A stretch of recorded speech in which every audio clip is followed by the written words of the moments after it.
The Dunwich Horror by H.P. Lovecraft. A reading from What's Paul Playing Today. When a traveler in north-central Massachusetts takes the wrong fork at the junction of the Aylesbury Pike, just beyond Dean's Corners, he comes upon a lonely and curious country.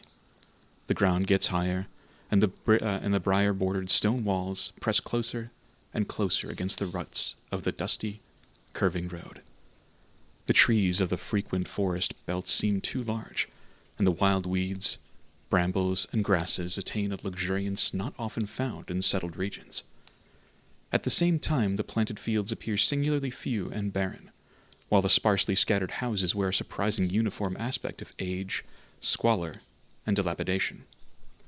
Without knowing why, one hesitates to ask directions from the gnarled, solitary figures spied now and then on crumbling doorsteps or in the sloping, rock-strewn meadows. Those figures are so silent and furtive that one feels somehow confronted by forbidden things, with which it would be better to have nothing to do. When a rise in the road brings the mountains in view above the deep woods, the feeling of strange uneasiness is increased. The summits are too rounded and asymmetrical to give a sense of comfort and naturalness, and sometimes the sky silhouettes with especial clearness and queer circles of tall stone pillars, with which most of them are crowned. Gorges and ravines of problematical depth intersect the way, and the crude wooden bridges always seem of dubious safety.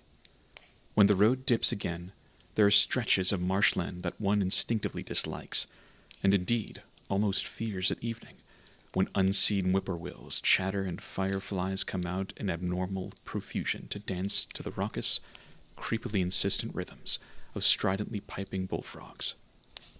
The thin, shining line of Miskatonic's upper reaches has an oddly serpent-like suggestion as it winds close to the feet of the domed hills among which it rises. As the hills draw nearer, one heeds their wooded sides more than their stone-crowned tops.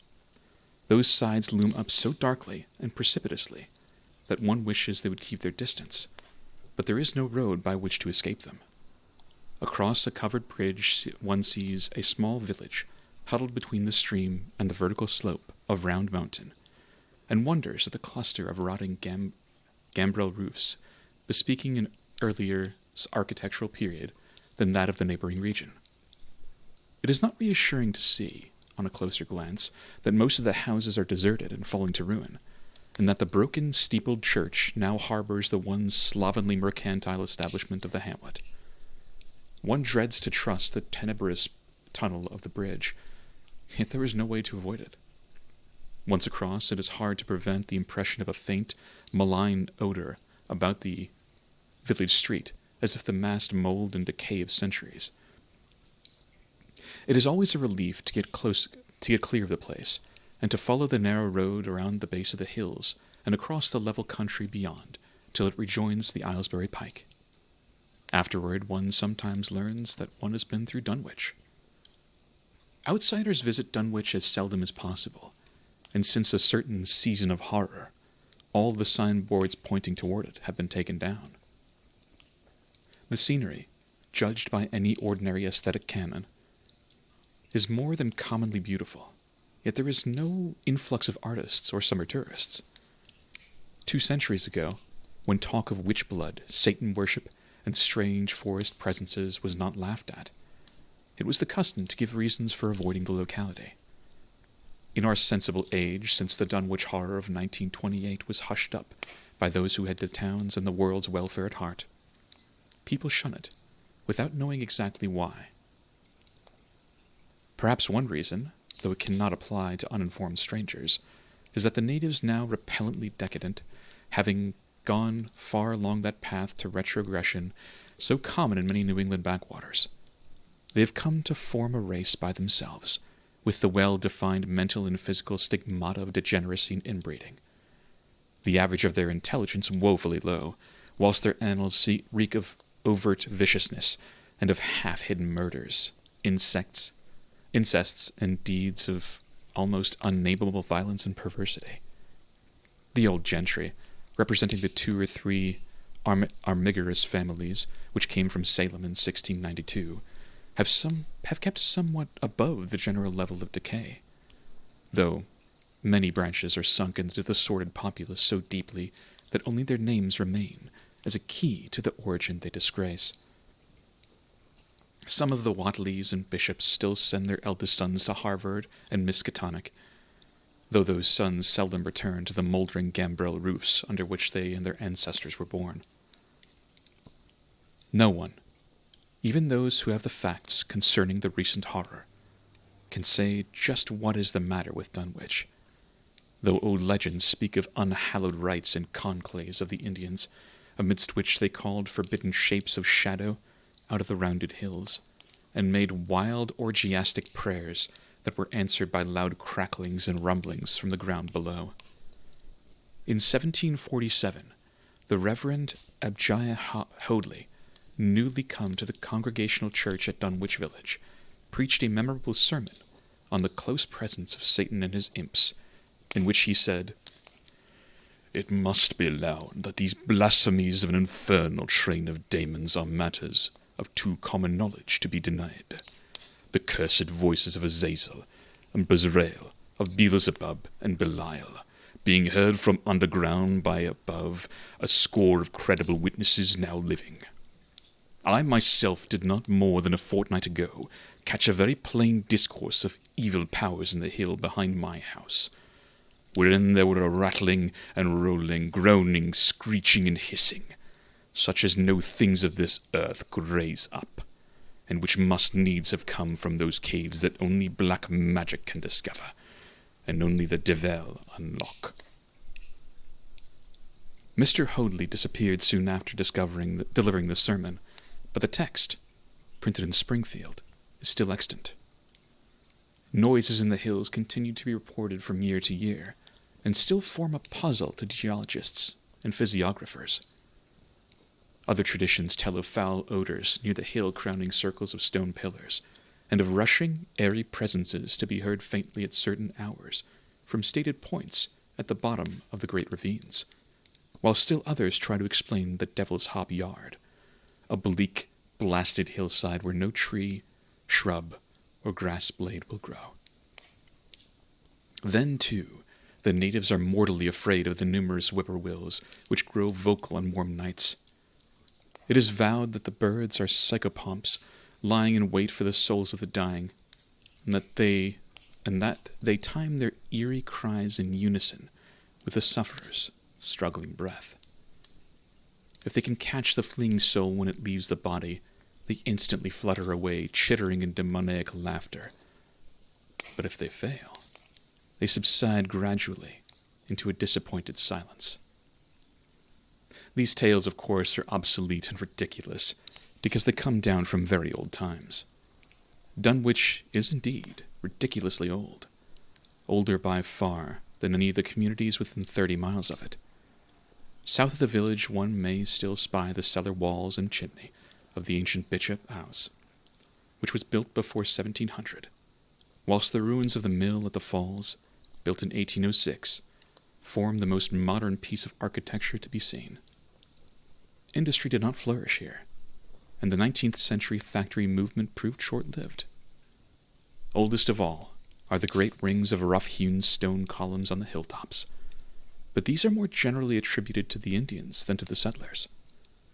Deposits of skulls and bones found within these circles and around the sizable table-like rock on Sentinel Hill sustain the popular belief that such spots were once the burial places of Pocumtucks, even though many ethnologists, disregarding the absurd improbability of such a theory, persist in believing the remains Caucasian.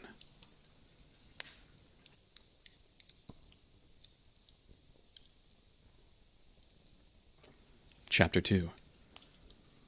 It was in the township of Dunwich, in a large and partly inhabited farmhouse set against a hillside 4 miles from the village, and 1.5 miles from any other dwelling, that Wilbur Whately was born at 5 a.m., on Sunday, the 2nd of February, 1913.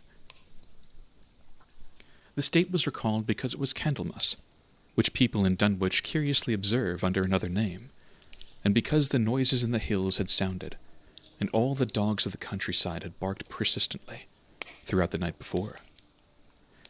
Less worthy of notice was the fact that the mother was one of the decadent Watleys, a somewhat deformed, unattractive albino woman of 35, living with an aged and half-insane father, about whom the most frightful tales of wizardry had been whispered in his youth.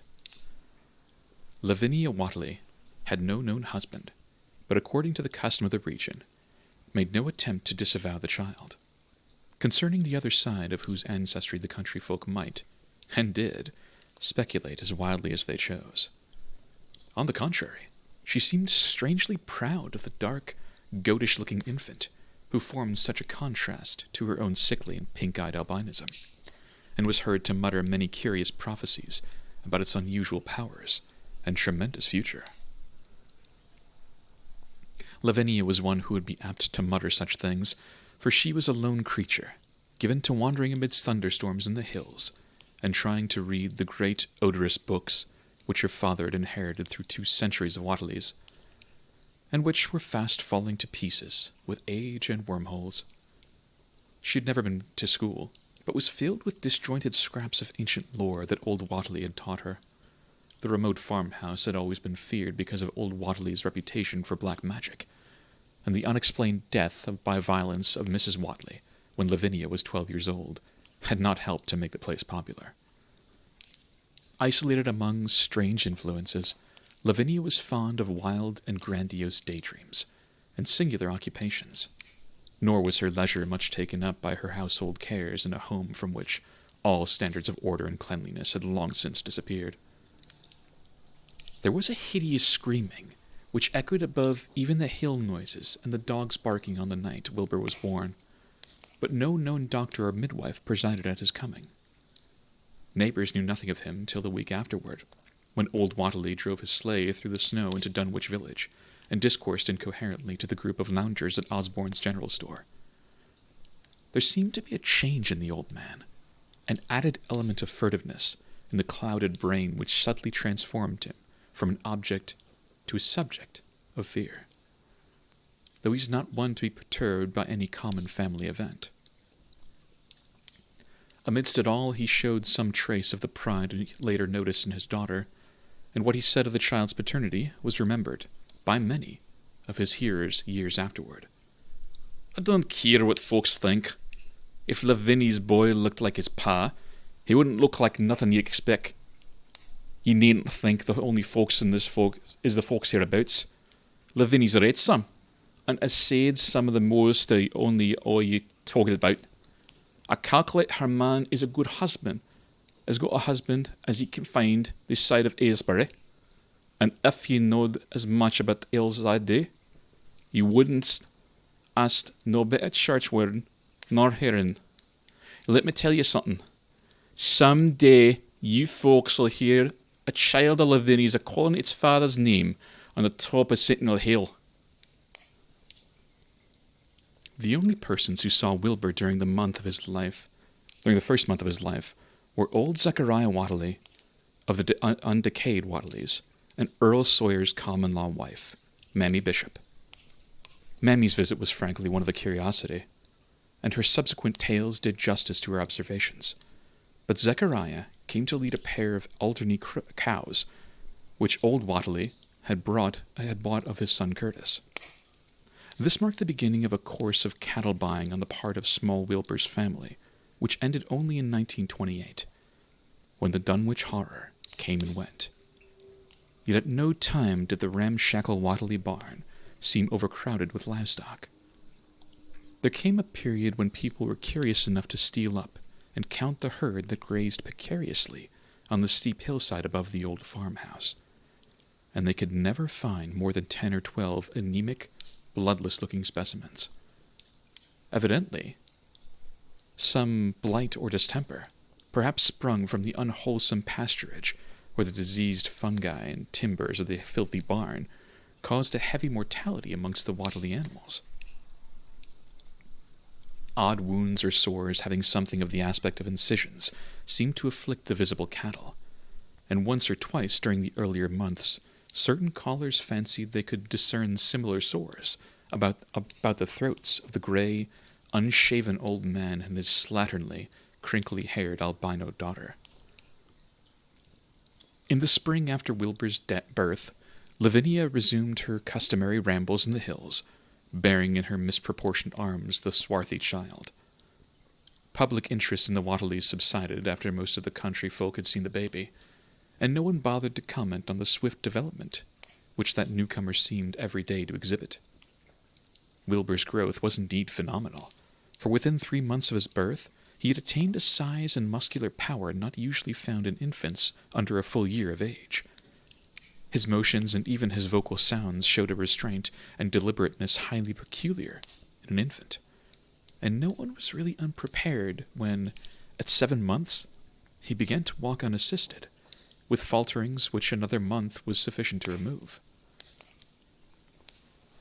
It was somewhat after this time, on Halloween, that a great blaze was seen at midnight on top of Sentinel Hill, where the old table-like stone stands amidst its tumultuous of ancient bones. Considerable talk was started when Silas Bishop, of the Undecayed Bishops, mentioned having seen the boy running sturdily up that hill ahead of his mother about an hour before the blaze was remarked. Silas was rounding up a stray heifer, but he nearly forgot his mission when he fleetingly spied the 2 figures in the dim light of his lantern. They darted almost noiselessly through the underbrush, and the astonished watcher seemed to think they were entirely unclothed. Afterward, he could not be sure about the boy, who may have had some kind of fringed belt and a pair of dark blue trunks or trousers on. Wilbur was never subsequently seen alive and conscious without complete and tightly buttoned attire, the disarrangement or threatened disarrangement of which always seemed to fill him with anger and alarm. His contrast with his squalid mother and grandfather in this respect was thought very notable, until the horror of 1928 suggested the most valid of reasons. The next January, gossips were mildly interested in the fact that Lavinia's black brat had commenced to talk, and at the age of only 11 months.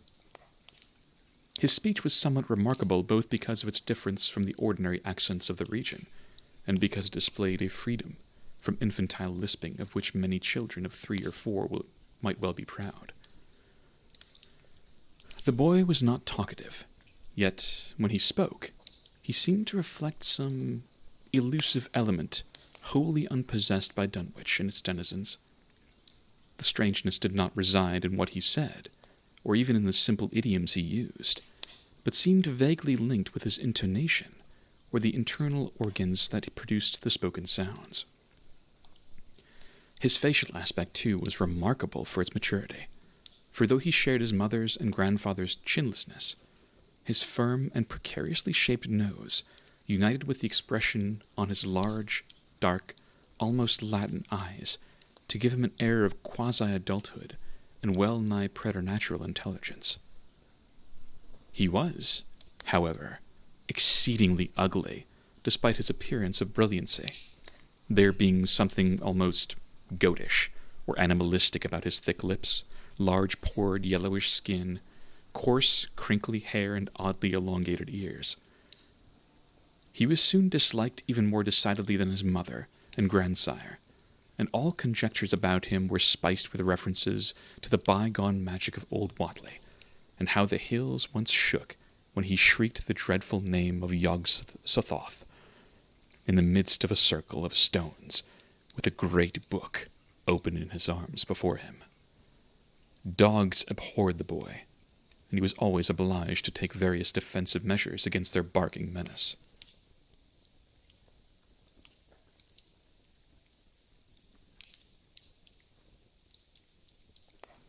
Chapter 3. Meanwhile, old Whatley continued to buy cattle without measurably increasing the size of his herd. He also cut timber, and began to repair the unused parts of his house, a spacious, peaked-roofed affair whose rear end was buried entirely in the rocky hillside, and whose 3 least-ruined ground-floor rooms had always been sufficient for himself and his daughter. There must have been prodigious reserves of his strength in the old man to enable him to accomplish so much hard labor. And though he still babbled dementedly at times, his carpentry seemed to show the effects of sound calculation.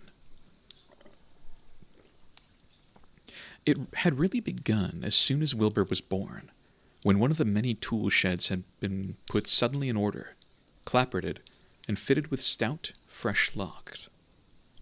Now, in restoring the abandoned upper story of the house, he was no less thorough a craftsman. His mania showed itself only in his tight boarding up of all the windows in the reclaimed section, though many declared that it was a crazy thing to bother with the reclamation at all. Less inexplicable was his fitting up of another downstairs room for his new grandson, a room which several callers saw, though no one was ever admitted to the closely boarded up upper story.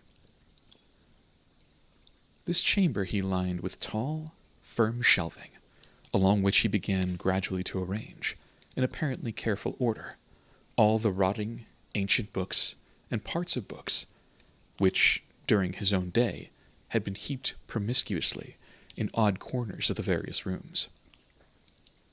"I made some use of 'em," he would say as he tried to mend a torn black-letter page with paste prepared on the rusty kitchen stove. "But the boy's fitting to make better use of 'em.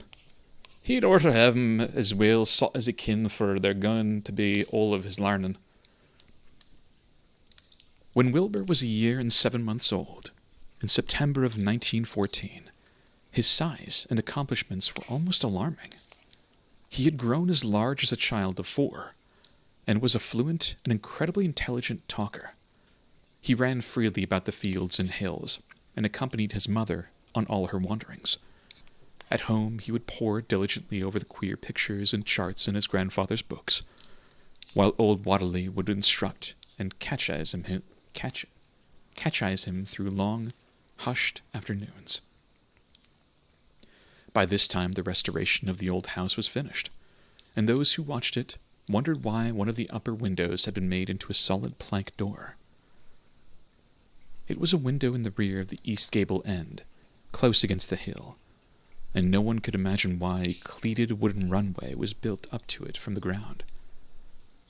About the period of this work's completion, people noticed that the old tool house, tightly locked and windowlessly clapboarded since Wilbur's birth, had been abandoned again. The door swung listlessly open, and when Earl Sawyer once stepped within after a cattle-selling call on old Watley, he was soon discomposed by the singular odor he encountered. Such a stench, he averred, as he had never before smelt in all his life, except near the Indian circles on the hills, and which could not have come from anything sane or of this earth. But then, the homes and sheds of Dunwich folk have never been remarkable for olfactory immaculateness. The following months were void of visible events, save that everyone swore to a low but steady increase in the mysterious hill noises. On May Eve of 1915, there were tremors which even the Aylesbury people felt, whilst the following Halloween produced an underground rumbling, queerly asynchronized with bursts of flame, them which Watley's doin's, from the summit of Sentinel Hill. Wilbur was growing up uncannily, so that he looked like a boy of 10 as he entered his 4th year. He read avidly by himself now, but talked much less than formerly. A settled taciturnity was absorbing him, and for the first time people began to speak specifically of the dawning look of evil in his goatish face. He would sometimes mutter an unfamiliar jargon and chant in bizarre rhythms which chilled the listener with a sense of unexplainable terror. The aversion displayed toward him by dogs had now become a matter of wide remark, and he was obliged to carry a pistol in order to traverse the countryside in safety. His occasional use of the weapon did not enhance his popularity amongst the owners of canine guardians.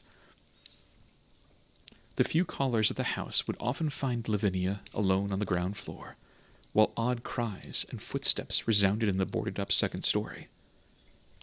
She would never tell what her father and the boy were doing up there, though once she turned pale, paler, and displayed an abnormal degree of fear when a jocose fish peddler tried the locked door leading to the stairway.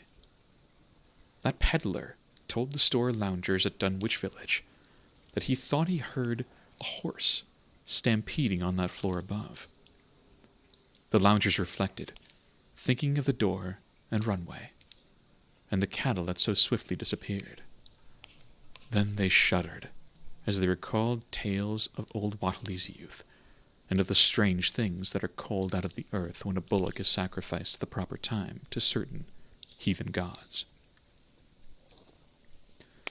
It had, for some time, been noticed that dogs had begun to hate and fear the whole Wateley place as violently as they hated and feared young Wilbur personally.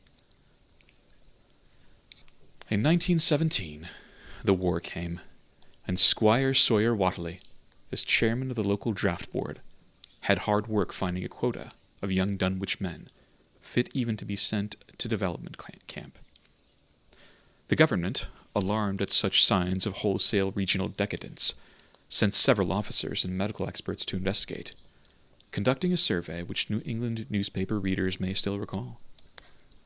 It was the publicity attending this investigation which set reporters on the track of the Wateleys, and caused the Boston Globe and Arkham Advisor to print flamboyant Sunday stories of young Wilbur's precociousness. Old Wateley's black magic, the shelves of strange books, the sealed second story of the ancient farmhouse, and the weirdness of the whole region and its hill noises. Wilbur was 4.5 then, and looked like a lad of 15. His lip and cheek were fuzzy with a coarse, dark down, and his voice had begun to break. Orel Sawyer went out to the Wateley place with both sets of reporters and cameramen, and called their attention to the queer stench which now seemed to trickle down from the sealed upper spaces. It was, he said, exactly like a smell he had found in the tool shed abandoned when the house was finally repaired, and like the faint odors which he sometimes thought he caught near the stone circles in the mountains. Dunwich folk read the stories when they appeared, and grinned over the obvious mistakes. They wondered, too, why the writers made so much of the fact that old Wateley always paid for his cattle in gold pieces of extremely ancient date. The Wateleys had received their visitors with ill-concealed distaste, though they did not dare court further publicity by a violent resistance or refusal to talk.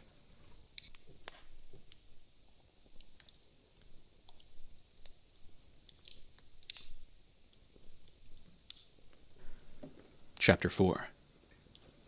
For a decade, the annals of the Wateleys sink indistinguishably into the general life of a morbid community used to their queer ways and hardened to their May Eve and All-Hallow orgies. Twice a year, they would light fires on top of Sentinel Hill, at which times the mountain rumblings would recur with greater and greater violence. While at all seasons there were strange and portentous doings at the lonely farmhouse.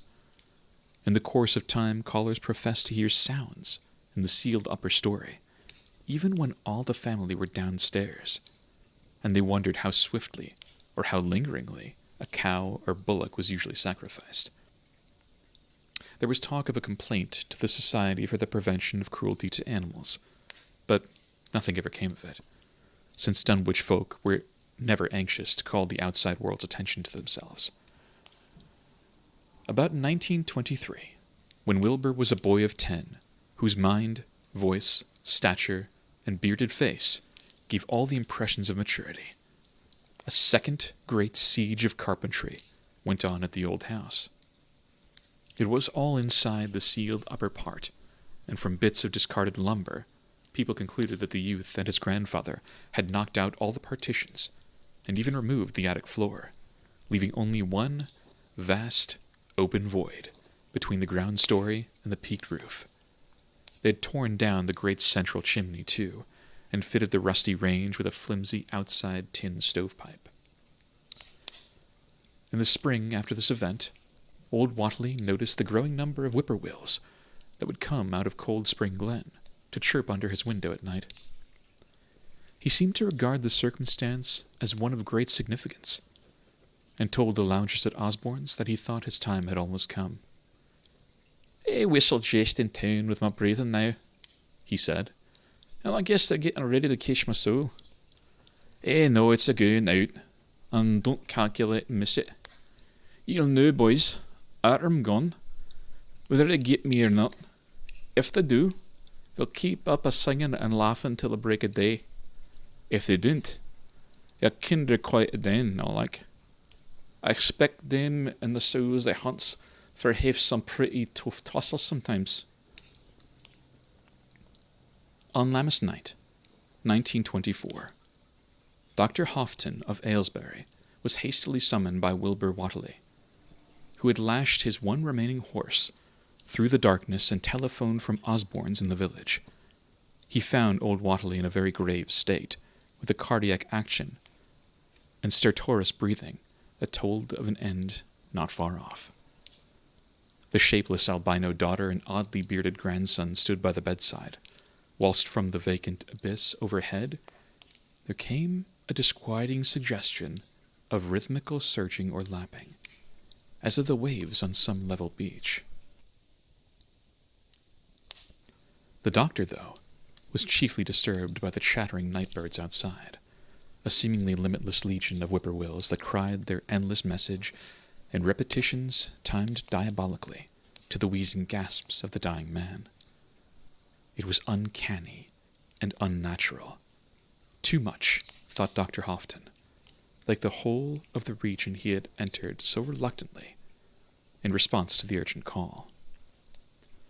Toward 1 o'clock, old Whately gained consciousness and interrupted his wheezing to choke out a few words to his grandson. "More space, Willie. More space soon. You grows, and that grows faster. It'll be ready to serve you soon, boy. Open up the gates to Yog-Sothoth with the long chant that you'll find on page 751 of the complete edition, and then put a match to the prison. Fire from earth can't burn it now, how?" He was obviously quite mad. After a pause, during which the flock of whippoorwills outside adjusted their cries to the altered tempo, while some indications of the strange hill noises came from afar off, he added another sentence or two. "Feed it regular, Willie, and mind the quantity, but don't let it grow too fast for the place. For if it bursts quarters, or gets out afore he opens to Yog-Sothoth, it's all over and no use. Only them for beyond can make them multiply and work. Only them, the old uns, as wants to come back." But speech gave place to gasps again, and Lavinia screamed at the way the whippoorwills followed the change. It was the same for more than an hour, when the final, throaty rattle came. Dr. Houghton drew shrunken lids over the glazing grey eyes as the tumult of birds faded imperceptibly to silence. Lavinia sobbed, but Wilbur only chuckled, whilst the hill noises rumbled faintly. "They didn't get him," he muttered in his heavy bass voice. Wilbur was, by this time, a scholar of really tremendous erudition in his one-sided way, and was quietly known by correspondence to many librarians in distant places where rare and forbidden books of old days are kept. He was more and more hated and dreaded around Dunwich because of certain youthful disappearances, which suspicion laid vaguely at his door, but was always able to silence inquiry through fear, or through use of that fund of old-time gold, which still, as in his grandfather's time, went forth regularly and increasingly for cattle buying. He was now tremendously mature of aspect, and his height, having reached the normal adult limit, seemed inclined to wax beyond that figure. In 1925, when a scholarly correspondent from Miskatonic University called upon him one day and departed pale and puzzled, he was fully 6 3/4 feet tall. Through all the years Wilbur had treated his half-deformed albino mother with a growing contempt, finally forbidding her to go to the hills with him on May Eve and Hallow Mass. And in 1926, the poor creature complained to Mammy Bishop of being afraid of him. "There's more about him as I knows than I can tell ye, Mammy," she said. "And nowadays there's more nor what I know myself. I avow afore God, I didn't know what he wants nor what he's trying to do." That Halloween, the hill noises sounded louder than ever, and fire burned on Sentinel Hill as usual. But people paid more attention to the rhythmical screaming of vast flocks of unnaturally belated whippoorwills, which seemed to be assembled near the unlighted Whatley farmhouse. After midnight, their shrill notes burst into a kind of pandemoniac cachinnation, which filled all the countryside, and not until dawn did they finally quiet down. Then they vanished, hurrying southward, where they were fully a month overdue. What this meant, no one could quite be certain till later. None of the country folk seemed to have died, but poor Lavinia Whatley, the twisted albino, was never seen again. In the summer of 1927, Wilbur repaired 2 sheds in the farmyard and began moving his books and effects out to them. Soon afterward, Earl Sawyer told the loungers at Osborne's that more carpentry was going on in the Whatley farmhouse. Wilbur was closing all the doors and windows on the ground floor, and seemed to be taking out partitions as he and his grandfather had done upstairs 4 years before.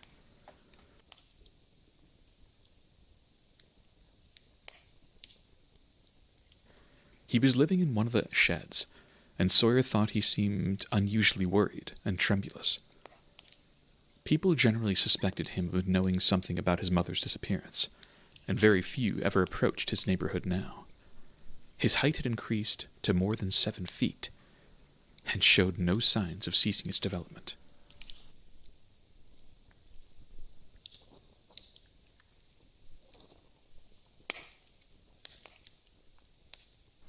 Chapter 5. The following winter brought an event no less strange than Wilbur's first trip outside the Dunwich region.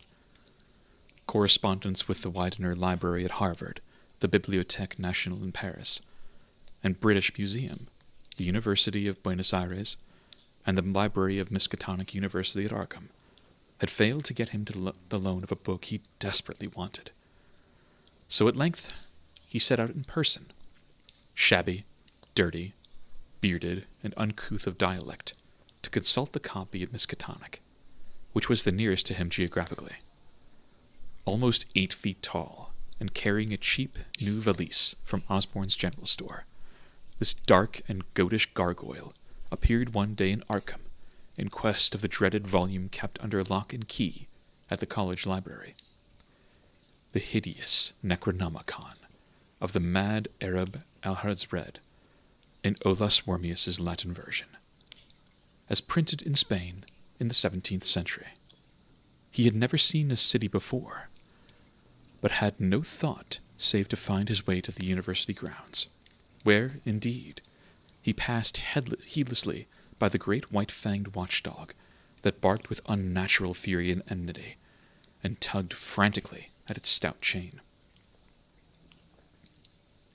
Wilbur had with him the priceless but imperfect copy of Dr. Dee's English version, which his grandfather had bequeathed him, and upon receiving access to the Latin copy, he at once began to collate the 2 texts with the aim of discovering a certain passage which would have come to the 751st page of his own defective volume. This much he could not civilly refrain from telling the librarian, the same erudite Henry Armitage, A.M. Miskatonic, Ph.D. Princeton, literary degree at Johns Hopkins, literary doctor, who had once called at the farm, and who now politely plied him with questions. He was looking, he had to admit, for a kind of formula or incantation containing the frightful name Yog-Sothoth, and it puzzled him to find discrepancies, duplications, and ambiguities which made the matter of determination far from easy. As he copied the formula, he finally chose. Dr. Armitage looked voluntarily over his shoulder at the pages, the left hand of one of which, in the Latin version, contained such monstrous threats to the peace and sanity of the world.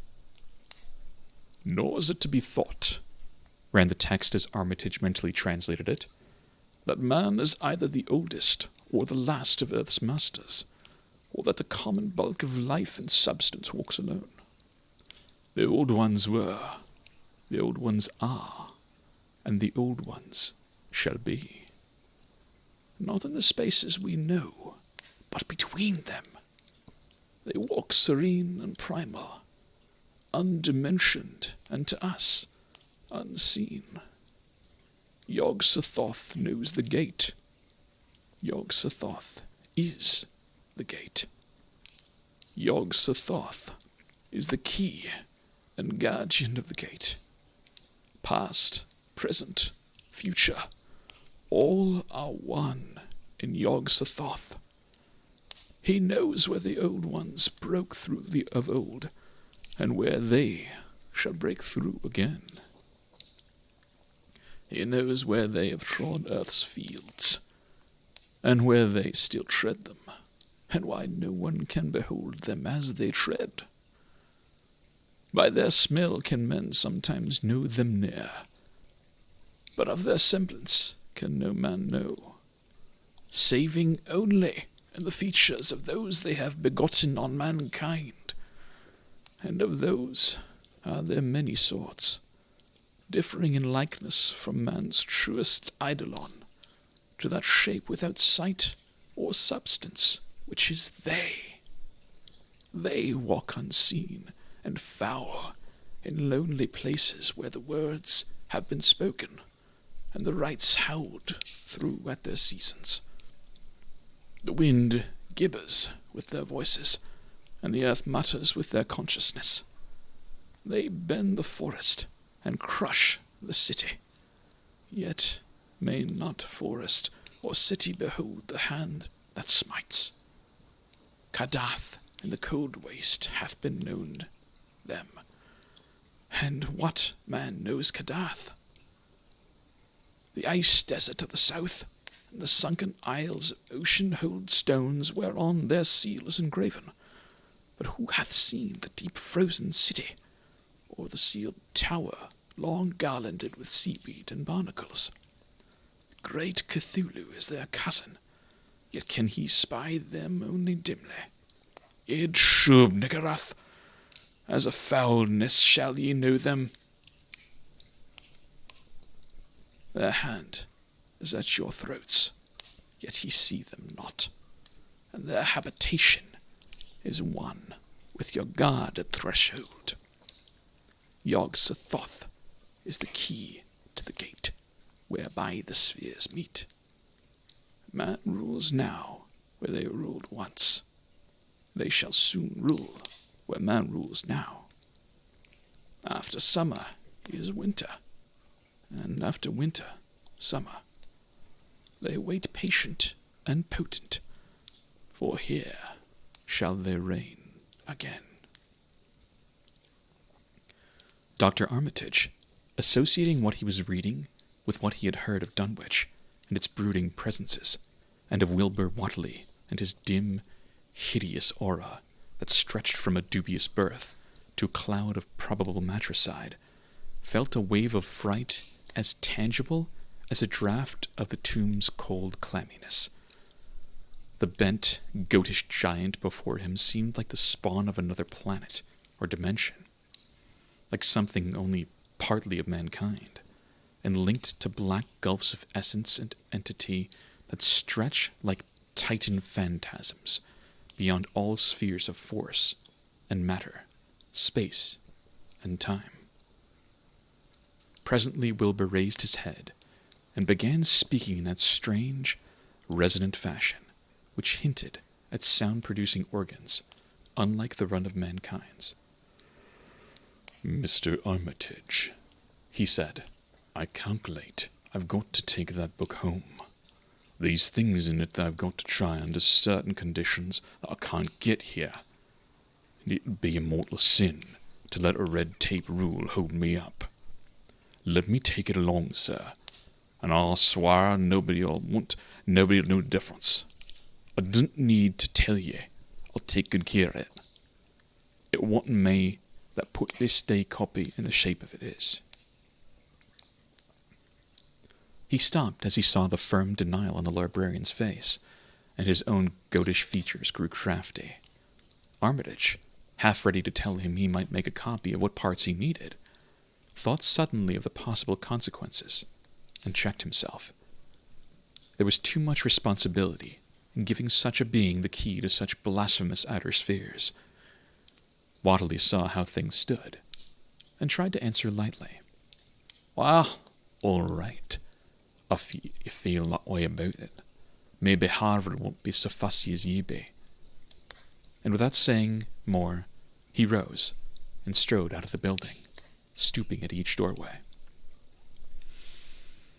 Armitage heard the savage yelping of the great watchdog, and studied Whately's gorilla-like lope as he crossed the bit of campus visible from the window.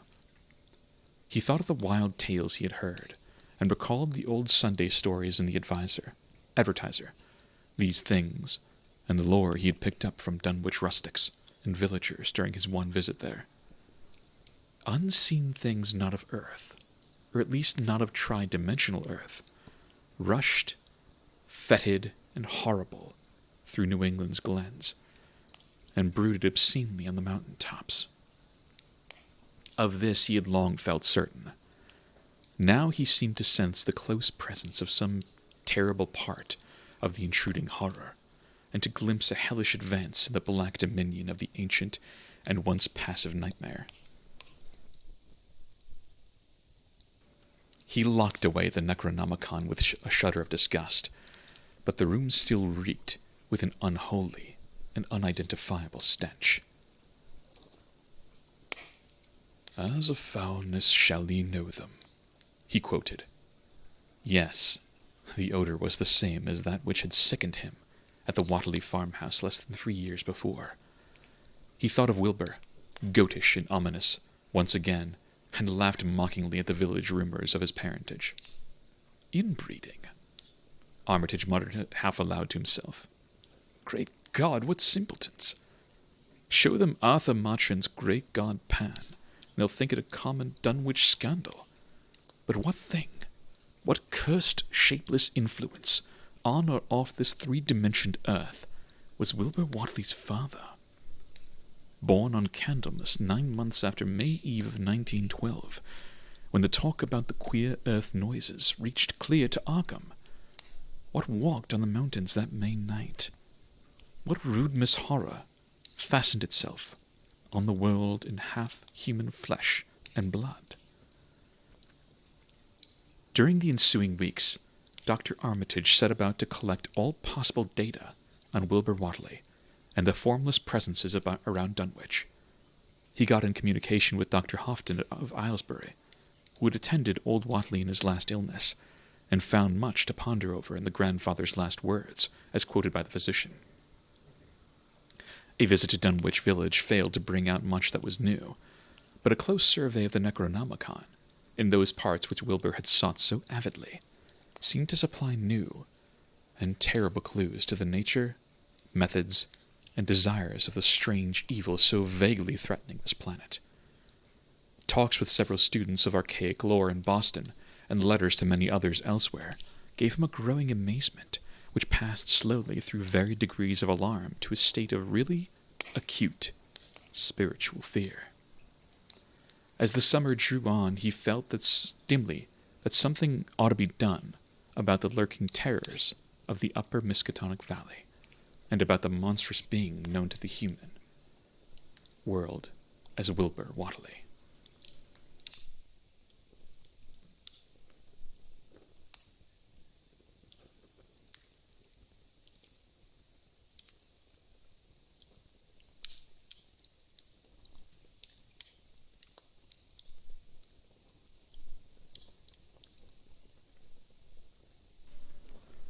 Chapter 6.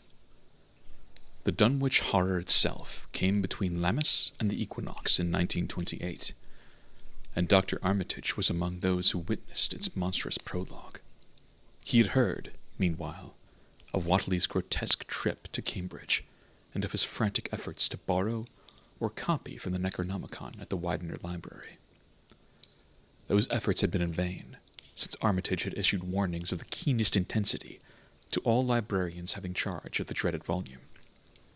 Wilbur had been shockingly nervous at Cambridge, anxious for the book, yet almost equally anxious to get home again, as if he feared the results of being away long. Early in August, the half-expected outcome developed, and in the small hours of the 3rd, Dr. Armitage was awakened suddenly by the wild, fierce cries of the savage watchdog on the college campus. Deep and terrible, the snarling, half-mad barks and growls continued, always in mounting volume, but with the hideously significant pauses. Then there rang out a scream from a wholly different throat, such a scream as roused half the sleepers of Arkham, and haunted their dreams ever afterward. Such a scream as could come from no being born of earth, or wholly of earth. Armitage hastened into some clothing, and rushed across the street and lawn to the college buildings. Saw that others were ahead of him, and heard the echoes of a burglar alarm still shrilling from the library. An open window showed black and gaping in the moonlight. What had come had indeed completed its entrance, for the barking and the screaming, now fast fading into a mixed, low growling and moaning, proceeded unmistakably from within. Some instinct warned Armitage that what was taking place was not a thing for unfortified eyes to see, so he brushed back the crowd with authority as he unlocked the vestibule door. Among the others he saw Professor Warren Rice and Dr. Francis Morgan, men to whom he had told some of his conjectures and misgivings, and these two he motioned to accompany him inside. The inward sounds, except for a watchful, droning whine from the dog, had by this time quite subsided, and Armitage now perceived with a sudden start that a loud chorus of whippoorwills among the shrubbery had commenced a damnably rhythmical piping, as if in unison with the last breath of a dying man. The building was full of a frightful stench, which Dr. Armitage knew too well, and the three men rushed across the hall to the small, genealogical reading room whence the low whining came. For a second, nobody dared to turn on the light. Then Armitage summoned up his courage and snapped the switch.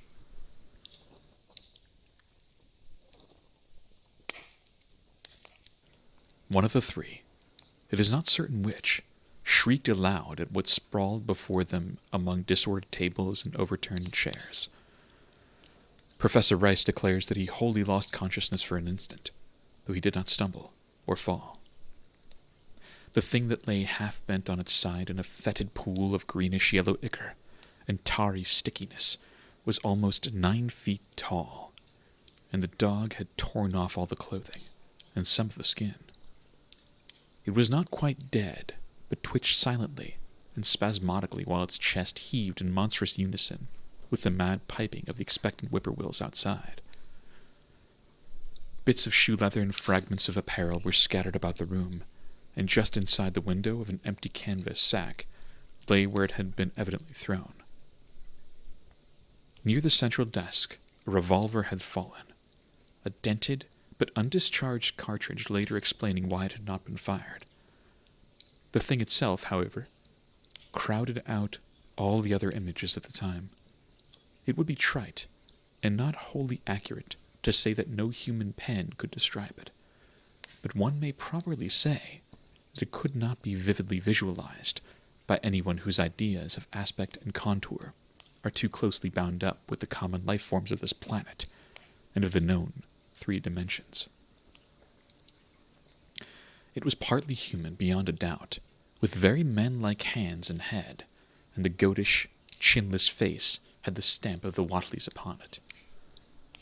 But the torso and lower parts of the body were teratologically fabulous, so that only generous clothing could have ever enabled it to walk on earth unchallenged or uneradicated. Above the waist, it was semi-anthropomorphic, though its chest, where the dog's rending paws still rested watchfully, had the leathery, reticulated hide of a crocodile or alligator. The back was piebald with yellow and black, and dimly suggested the squamous covering of certain snakes. Below the waist, though, it was the worst, for here all human resemblance left off, and sheer fantasy began. The skin was thickly covered with coarse, black fur, and from the abdomen a score of long, greenish-gray tentacles with red, sucking mouths protruded limply. Their arrangement was odd, and seemed to follow the symmetries of some cosmic geometry unknown to Earth or the solar system. On each of the hips, a deep set in a kind of pinkish, silated orbit was what seemed to be a rudimentary eye, whilst in lieu of a tail there depended a kind of trunk or feeler with purple annular markings, and with many evidences of being an undeveloped mouth or throat. The limbs, save for their black fur, roughly resembled the hind legs of prehistoric Earth's giant saurians, and terminated in ridgy, veined pads that were neither hooves nor claws. When the thing breathed, its tail and tentacles rhythmically changed color, as if from some circulatory cause normal to the non-human side of its ancestry.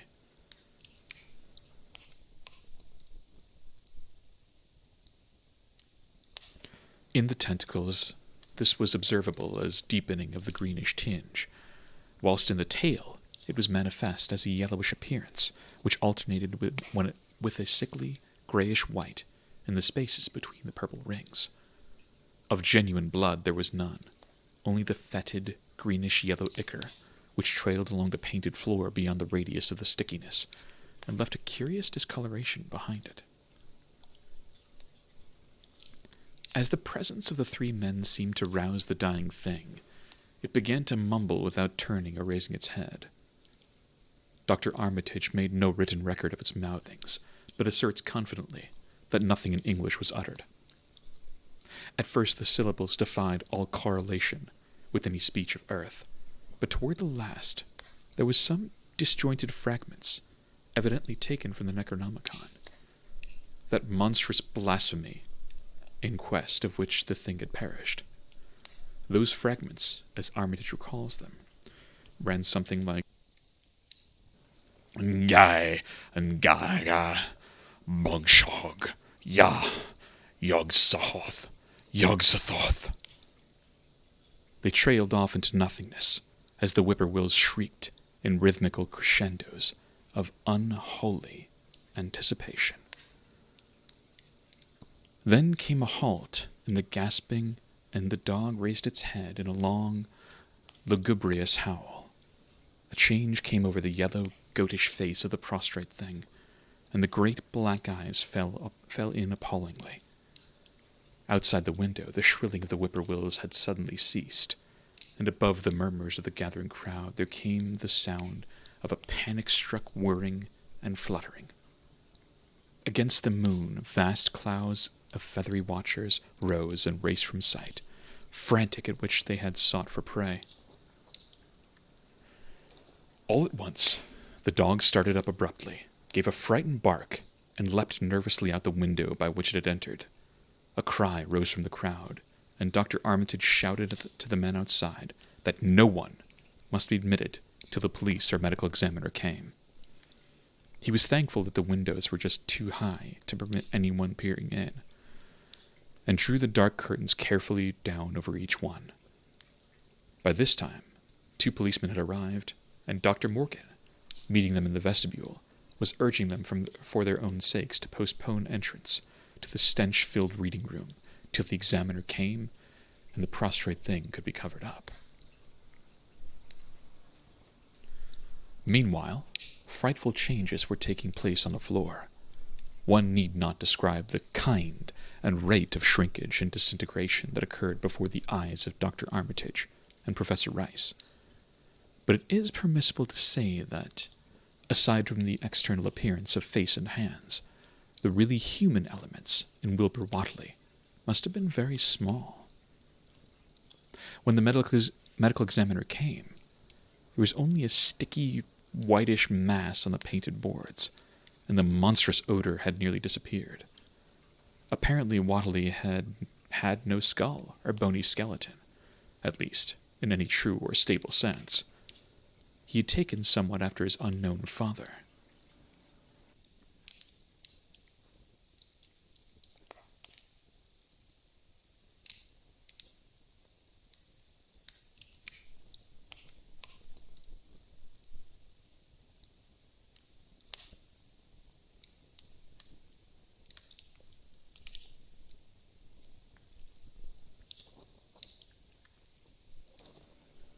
Chapter 7.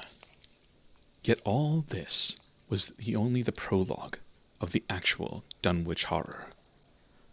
Formalities were gone through by bewildered officials, abnormal details were duly kept from press and public, and men were sent to Dunwich and Aylesbury to look up property and notify any who might be heirs of the late Wilbur Whatley.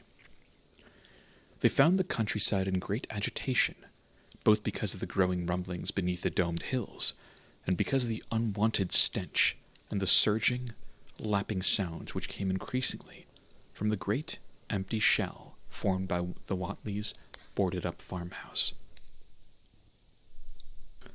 Earl Sawyer, who tended the horse and cattle during Wilbur's absence, had developed a woefully acute case of nerves. The officials devised excuses not to enter the noisome boarded place, and were glad to confine their survey of the deceased's living quarters, the newly mended sheds, to a single visit.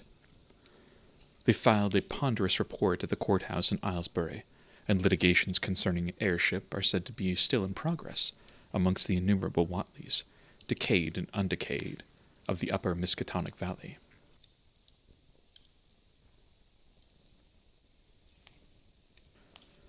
An almost interminable manuscript in strange characters, written in a huge ledger and adjudged a sort of diary, because of the spacing and variations in ink and penmanship, presented a baffling puzzle to those who found it on the old bureau which served as its owner's desk. After a week of debate, it was sent to Miskatonic University, together with the deceased's collection of strange books, for study and possible translation. But even the best linguists soon saw that it was not likely to be unriddled with these.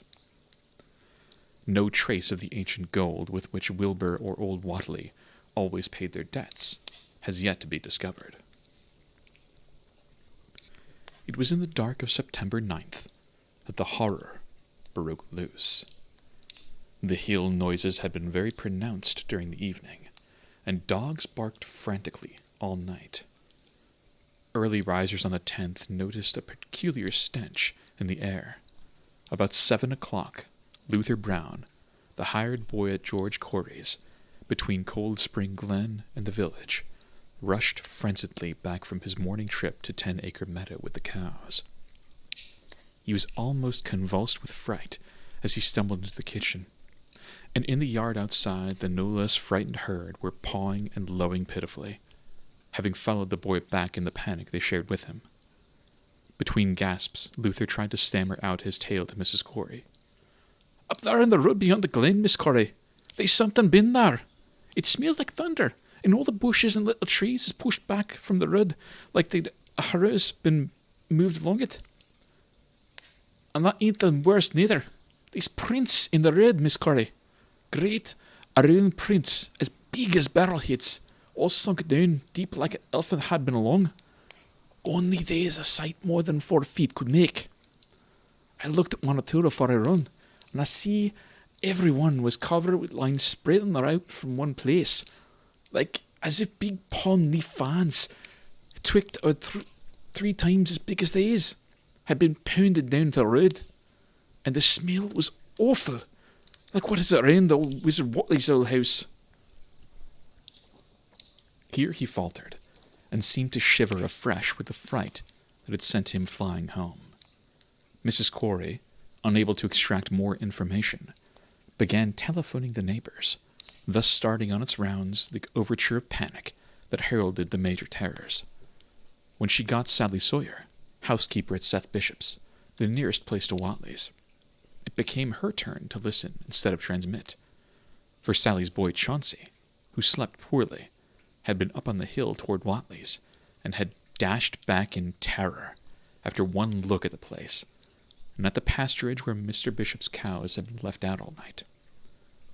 "Yes, Miss Curry," came Sally's tremulous voice over the party wire. "Chauncey came back at posting, and couldn't have talk for a bit scared. He says all Watley's house is all blew up, with the timber scattered around like they'd been dynamite inside. Only the bottom floor ain't through. But it's all covered in kind of tar-like stuff. It smells awful, and drips down off in the edges into the ground where the side timber is blowed away. And there's awful kinder marks in the yard. 2 great round marks bigger round than a hogshead, and all sticky with stuff like he's on the blowed up house. Chauncey says they leads off into the meadows, where a great swath wider than the barn is meted down, and all the stone walls tumbled every which way, wherever it goes. And he says he, Miss Corey, as how he sought to look after his cows, frightened as he was, and found them in the upper pasture near the devil's yard in an awful shape. Half of them's clean gone, and near half of them is left is sucked most dry of blood, with stars on them, like they's been on Watley's cattle ever since Lavinia's black brat was born.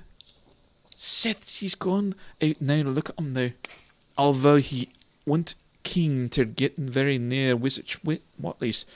Chauncey didn't look too careful to see where the big mat of down swath led Arthur left the pasturage, but he says he thinks it printed towards the glen round to the village.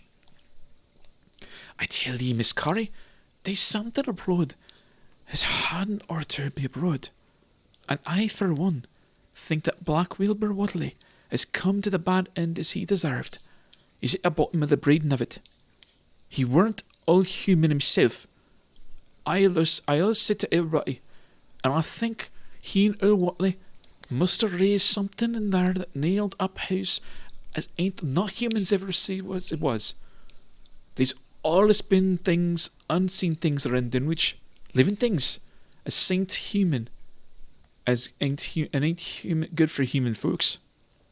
The grain was a talking last night, and towards morning Chauncey he heard the whippoorwills so loud in Coldspring Glen he couldn't sleep none. Then when he thought he heard a faint sound around over towards Wizard Watley's, a kinder rippling or tear in the wood, like some big box of crate was being opened for off. What with this and that, he didn't get to sleep at all till sunup, and no sooner was he up this morning, but he's got to go over to Watley's and see what's the matter. He's seen enough, I tell you, Miss Curry. This don't mean no good, and I think as older men folks ought to get up a party and do something. I know something's awful's about, and I feel my time is nigh. The only God knows what jest it is. Did your Luther take account of where them big tracks led to? No? Well, Miss Curry, if they was on the glen, round this side of the glen, and ain't got you a house yet, I calculate they must go into the glen itself. They would do that. All this says Coldspring Glen ain't no healthy nor decent place. The whippoorwills and fireflies there never did act like they was creators of God. And there's them, as ye says ye can hear the strange things a rushing and a talking in the air down there, if ye stand in the right place, atween the rocks, falls, and Bearsden.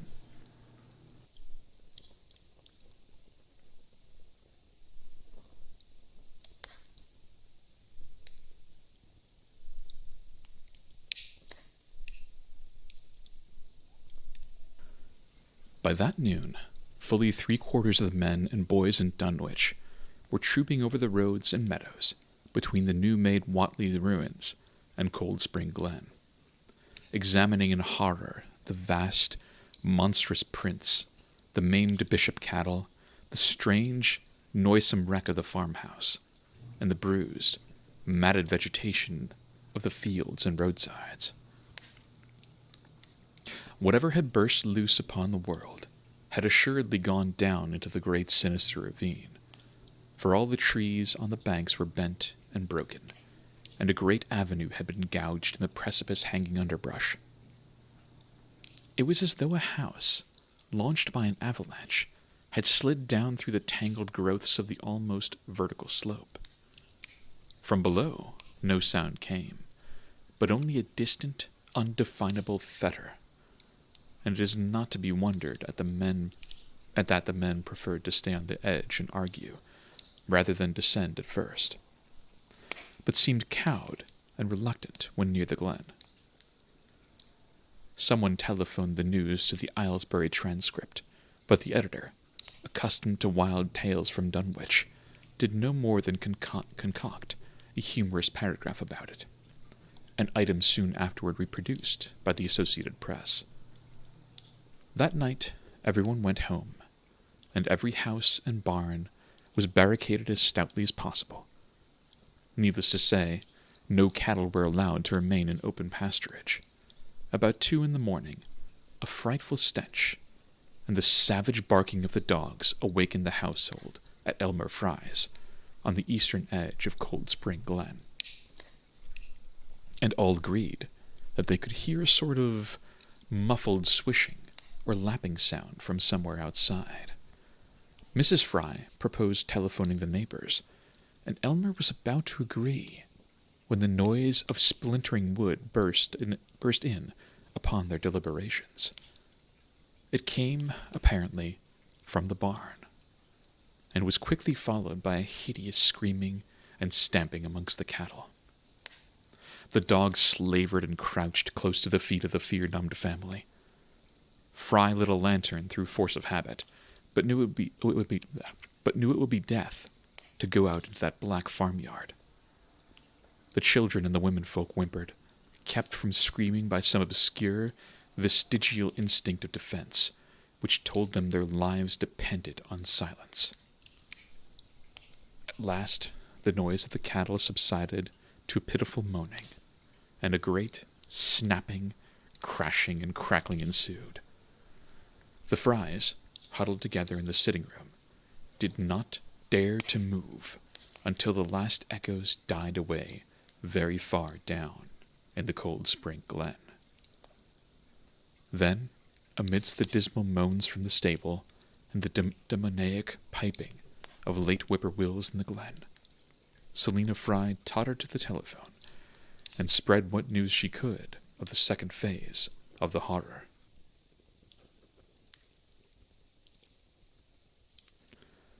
The next day, all the countryside was in a panic, and cowed, uncommunicative groups came and went where the fiendish thing had occurred. 2 tightened swaths of destruction stretched from the glen to the Fry farmyard. Monstrous prints covered the bare patches of ground, and one side of the old red barn had completely caved in. Of the cattle, only about a quarter could be found and identified. Some of these were in curious fragments, and all that survived had to be shot. Earl Sawyer suggested that help be asked from Aylesbury or Arkham, but others maintained it would be of no use. Old Zebulon Whatley, of a branch that hovered about halfway between soundness and decadence, made darkly wild suggestions about rites that ought to be practiced on the hilltops. He came of a line where tradition ran strong, and his memories of chantings in the great stone circles were not altogether connected with Wilbur and his grandfather. Darkness fell upon a stricken countryside too passive to organize for real defense. In a few cases, closely related families would band together and watch in the gloom under one roof. But in general, it was only a repetition of the barricading of the night before, and a futile, ineffective gesture of loading muskets and setting pitchforks handily about. Nothing, however, occurred, except some hill noises, and when the day came, there were many who hoped that the new horror had gone as swiftly as it had come. There were even bold souls who proposed an offensive expedition down the glen, though they did not venture to set an actual example to the still reluctant majority. When night came again, the barricading was repeated, though there was less huddling together of families.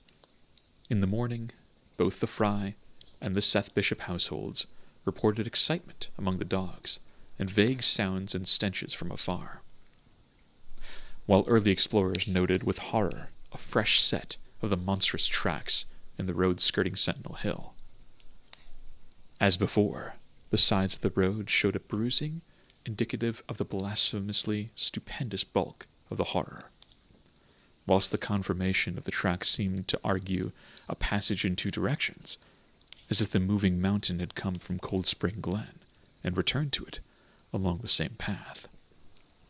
At the base of the hill, a 30-foot swath of crushed shrubbery and saplings led steeply upward, and the seekers gasped when they saw that even the most perpendicular places did not deflect the inexorable trail.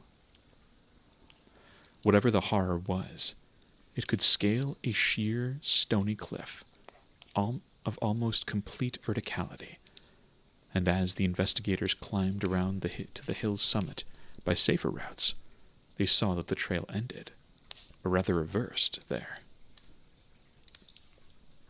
It was here that the Wattleys used to build their hellish fires and chant their hellish rituals by the table-like stone on May Eve and Hallow Mass. Now that very stone formed at the center of a vast space, thrashed around by the mountainous horror, whilst upon its slightly concave surface was a thick, fetid deposit of the same tarry stickiness observed on the stone floor of the ruined Wattley farmhouse when the horror escaped. Men looked at one another and muttered. Then they looked down the hill. Apparently the horror had descended by a route much the same as that of its ascent. To speculate was futile. Reason, logic, and the normal ideas of motivation stood confounded.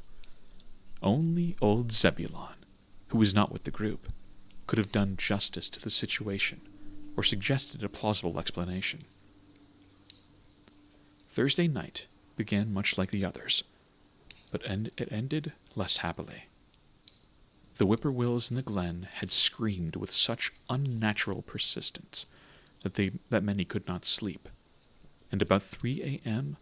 all the party telephones rang tremulously. Those who took down their receivers heard a fright-mad voice shriek out, "Help! Oh my God!"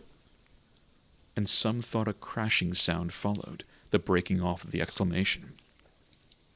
There was nothing more. No one dared do anything, and no one knew till morning whence the call came. Then, those who had heard it called everyone on the line, and found that only the Frys did not reply. The truth appeared an hour later, when a hastily assembled group of armed men trudged out to the Fry place at the head of the glen. It was horrible, yet hardly a surprise. There were more swaths and monstrous prints. There was no longer any house.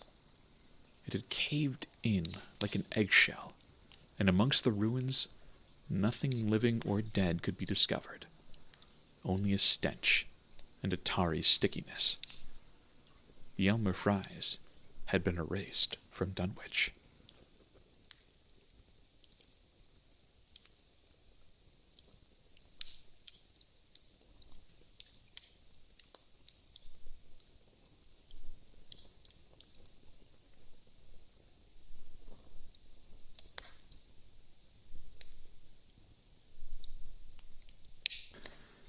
Chapter 8. In the meantime, a quieter, yet even more spiritually poignant phase of the horror had begun blackly unwinding itself behind the closed door of a shelf-lined room in Arkham. The curious manuscript record, or diary of Wilbur Whatley, delivered to Miskatonic University for translation, had caused much worry and bafflement among the experts in languages both ancient and modern.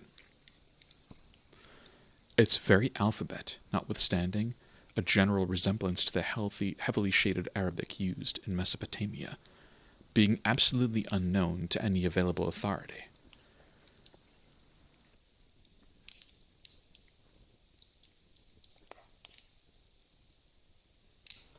The final conclusion of the linguists was that the text represented an artificial alphabet, giving the effect of a cipher, though none of the usual methods of cryptographic solutions seemed to furnish any clue, even when applied on the basis of every tongue the writer might have conceivably used. The ancient books, taken from Whately's quarters, were absorbingly interesting, and in several cases promising to open up new and terrible lines of research among philosophers and men of science, were of no assistance whatsoever in this matter. One of them, a heavy tome with an iron clasp, was in another unknown alphabet, this one of a very different cast, and resembling Sanskrit more than anything else.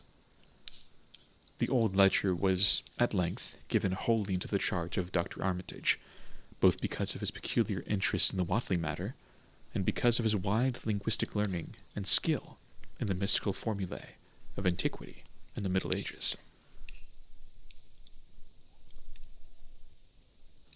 Armitage had an idea that the alphabet might be something esoterically used by forbidden cults which have come down from old times, and which have inherited many forms and traditions from the wizards of the Saracenic world. That question, however, he did not deem vital, since it would be unnecessary to know the origin of the symbols if, as he suspected, they were used as a cipher in a modern language. It was his belief that, considering the great amount of text involved, the writer would scarcely have wished the trouble of using another speech than his own, save perhaps in certain special formulae and incantations. Accordingly, he attacked the manuscript with the preliminary assumption that the bulk of it was in English. Dr. Armitage knew, from the repeated failures of his colleagues, that the riddle was a deep and complex one, and that no simple mode of solution could merit even a trial. All through late August he fortified himself with the massed lore of cryptography, drawing from the fullest resources of his own library, and wading night after night amidst the arcana of Trithemius's Polygraphia. Giambattista Porta's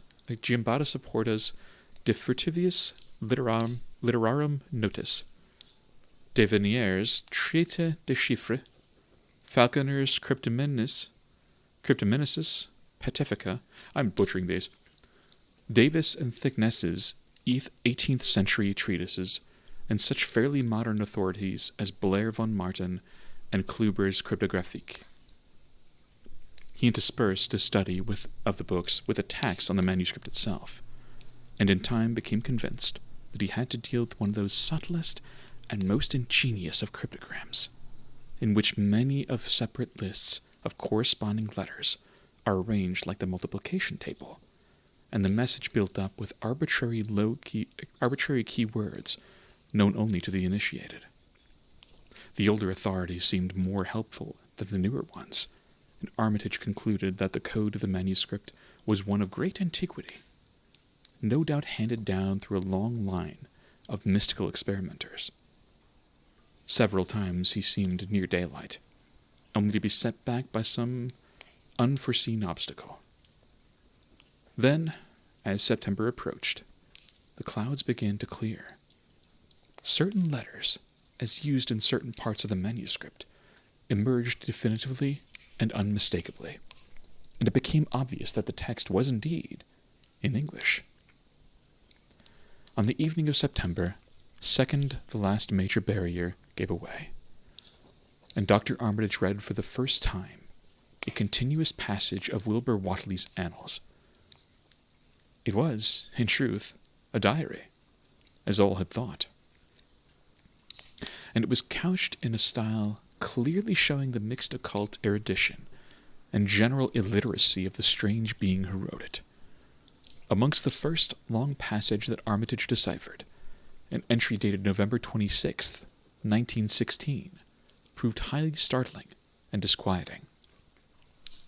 It was written, he remarked, by a child of 3.5, who looked like a lad of 12 or 13.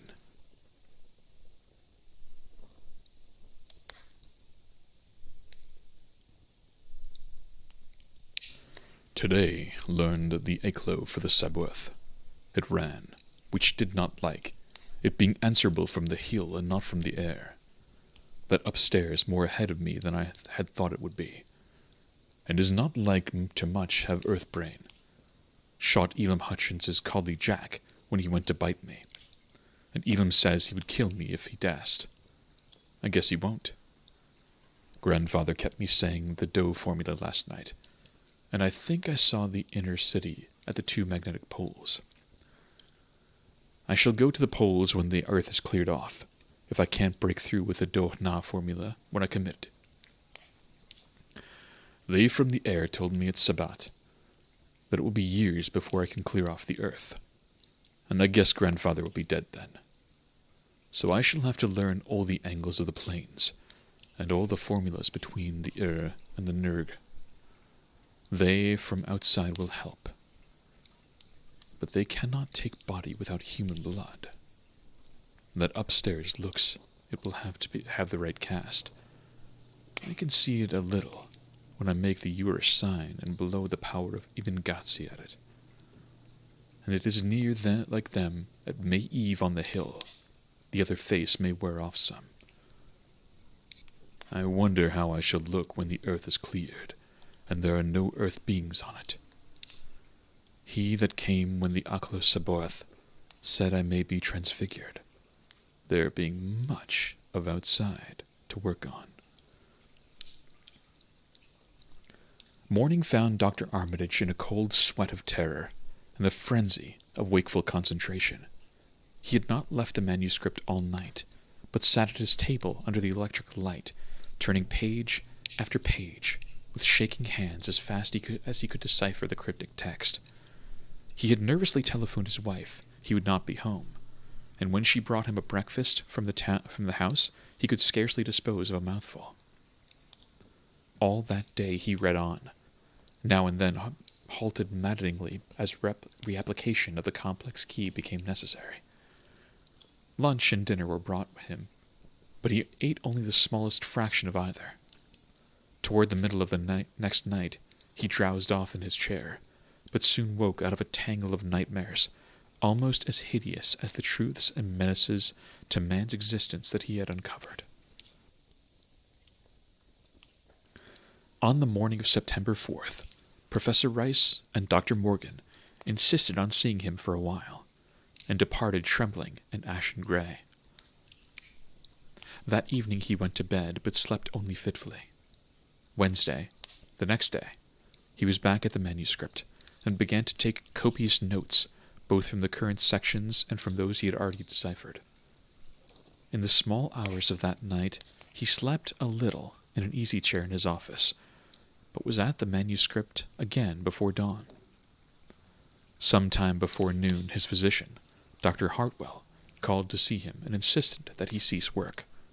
He refused, intimating that it was of the most vital importance for him to complete the reading of the diary, and promising an explanation in due course of time. That evening, just as twilight fell, he finished his terrible perusal and sank back, exhausted. His wife, bringing his dinner, found him in a half-comatose state, but he was conscious enough to warn her off with a sharp cry when he saw her eyes wander toward the notes he had taken. Weakly rising, he gathered up the scribbled papers and sealed them all in a great envelope, which he immediately placed inside his coat pocket. He had sufficient strength to get home, but was so clearly in need of medical aid that Dr. Hartwell was summoned at once. As the doctor put him to bed, he could only mutter over and over again, "But what in God's name can we do?"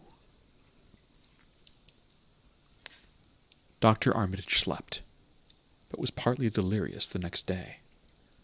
He made no explanations to Hartwell, but in his calmer moments spoke of the imperative need of a long conference with Rice and Morgan. His wilder wanderings were very startling indeed, including frantic appeals that something in a boarded-up farmhouse be destroyed, and fantastic references to some plan for the extirpation of the entire human race, and all animal and vegetable life from the earth, by some terrible elder race of beings from another dimension. He would shout that the world was in danger, since the elder things wished to strip it and drag it away from the solar system and cosmos of matter into some other plane or phase of entity from which it had once fallen, vigintillions of eons ago. At other times, he would call for the dreaded Necronomicon and the Daemonotreia of Remigius, in which he seemed hopeful of finding some formula to check the peril he conjured up. "Stop them! Stop them!" he would shout. "Those Watleys meant to let them in, and the worst of all is left. Tell Rice and Morgan we must do something. It's a blind business, but I know how to make the powder. It hasn't been fed since the 2nd of August, when Wilbur came here to his death, and at that rate..." But Armitage had a sound physique, despite his 73 years, and slept off his disorder that night without developing any real fever. He woke late Friday, clear of head, though sober, with a gnawing fear and tremendous sense of responsibility. Saturday afternoon he felt able to go over to the library and summon Rice and Morgan for a conference. And the rest of that day and evening, the three men tortured their brains in the wildest speculation and the most desperate debate. Strange and terrible books were drawn voluminously from the stacked shelves and from secure places of storage, and diagrams and formulae were copied with feverish haste and in bewildering abundance. Of skepticism there was none.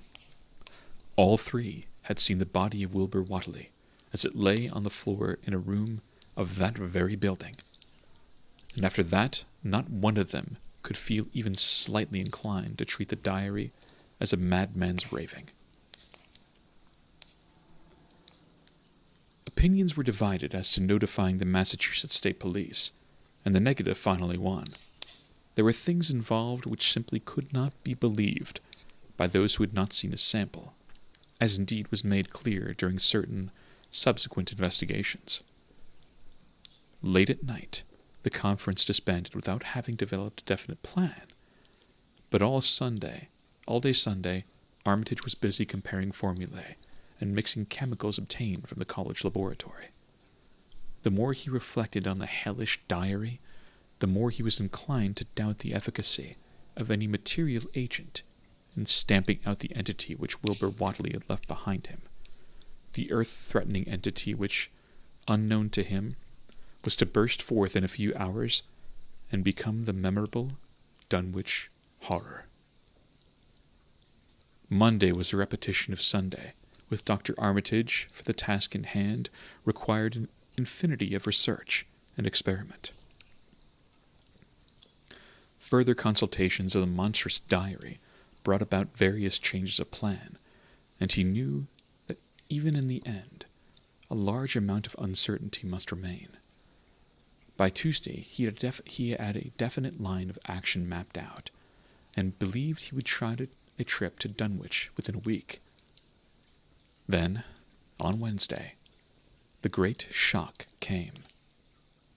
Tucked obscurely away in a corner of the Arkham Advertiser was a facetious little item from the Associated Press, telling what a record-breaking monster the bootleg whiskey of Dunwich had raised up. Armitage, half stunned, could only telephone for Rice and Morgan. Far into the night they discussed, and the next day was a whirlwind of preparation on the part of them all. Armitage knew he would be meddling with terrible powers, yet saw that there was no other way to annul the deeper and more malign meddling which others had done before him.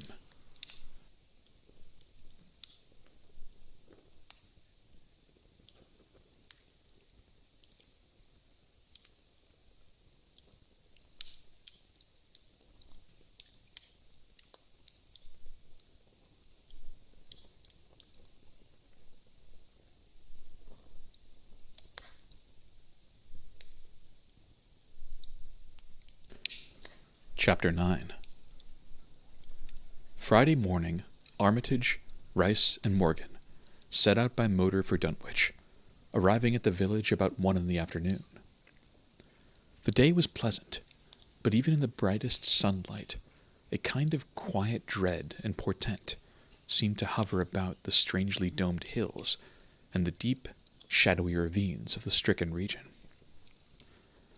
Now and then, on some mountain top, a gaunt circle of stones could be glimpsed against the sky. From the air of hushed fright at Osborne's store, they knew something hideous had happened, and soon learned of the annihilation of the Elmer Fry house and family.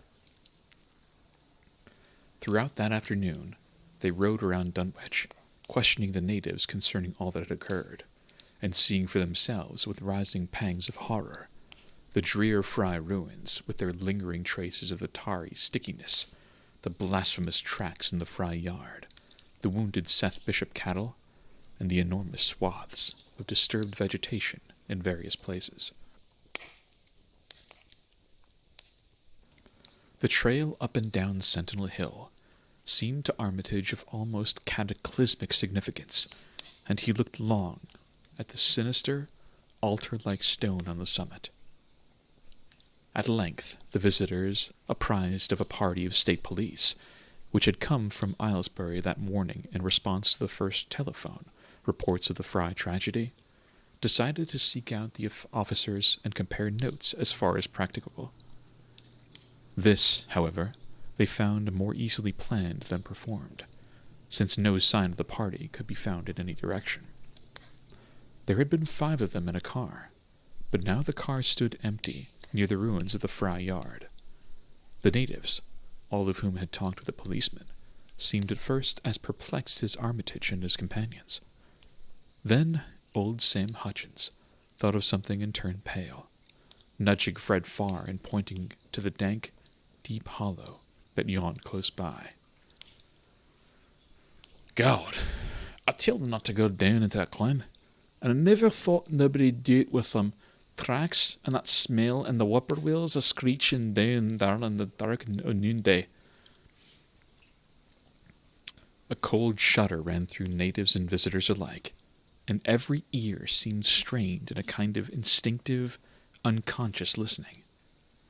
Armitage, now that he had actually come upon the horror and its monstrous work, trembled with responsibility he felt to be his. Night would soon fall, and it was then that the mountainous blasphemy lumbered upon its eldritch course.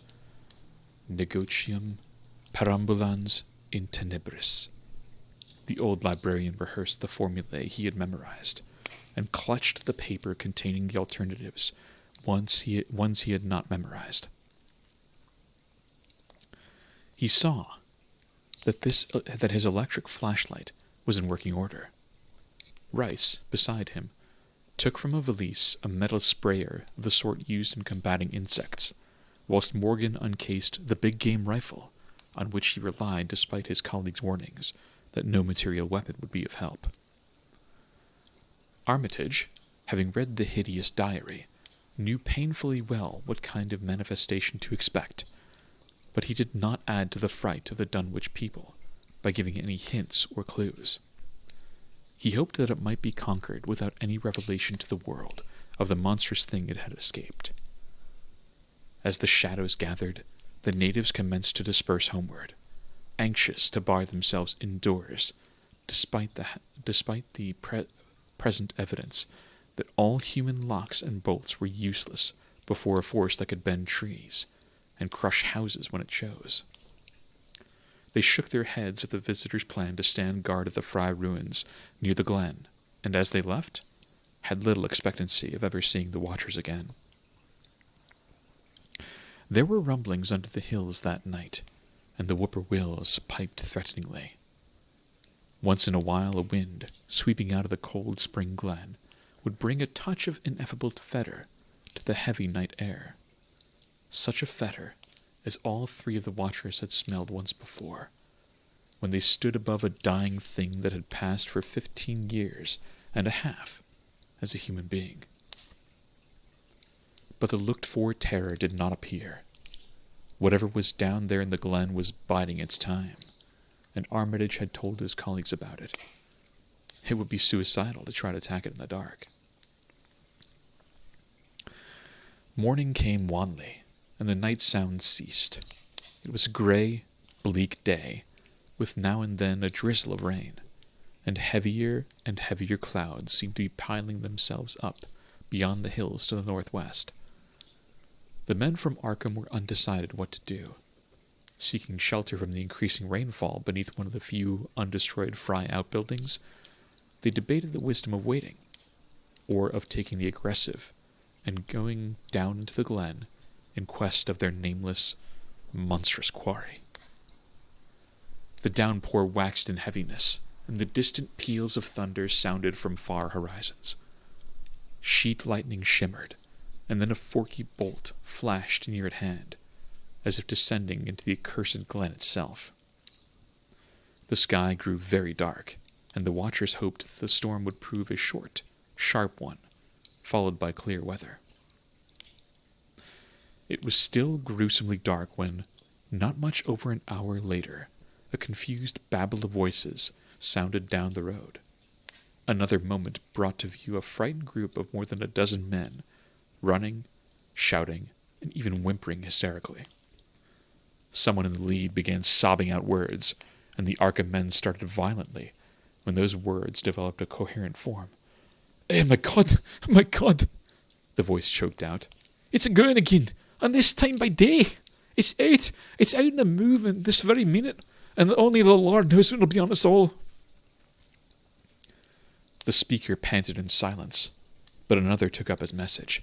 "Nigh on an hour ago, Zeb Watterley here heard the phone ringing, and it was Miss Corrie, George's wife that lives down by the junction. She says the hired boy Luther was out driving the cows in the storm arter the big bolt, when he see all the trees a bending at the mouth of the glen, opposite side to this, and smelt the same awful smell he smelt when he had found the big tracks last Monday morning. And she says that there was a swishing, lapping sound, more nor the bending trees and bushes could make, and all on a sudden, the trees along the road began to get pushing to one side, and there was an awful stomping and splashing in the mud. But mind ye, Luther he didn't see nothing at all, only just a bending in the trees and the underbrush. Then, far ahead, where Bishop's Brook goes under the road, he heard an awful creaking and straining on the bridge, and says he could tell the sound of wood starting to crack and split. And all the whiles, he never see a thing, only them trees and bushes a bending. And when the swishing sound got very far off, on the road towards Wizard Watterley's and Sentinel Hill, Luther, he had the guts to step up where he heard, and it first, and a look at the ground. It was all mud and water, and the sky was dark, and the rain was whipping about all tracks about as fast as it could be.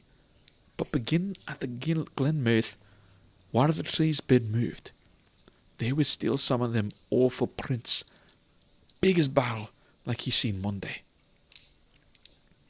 At this point, the first excited speaker interrupted.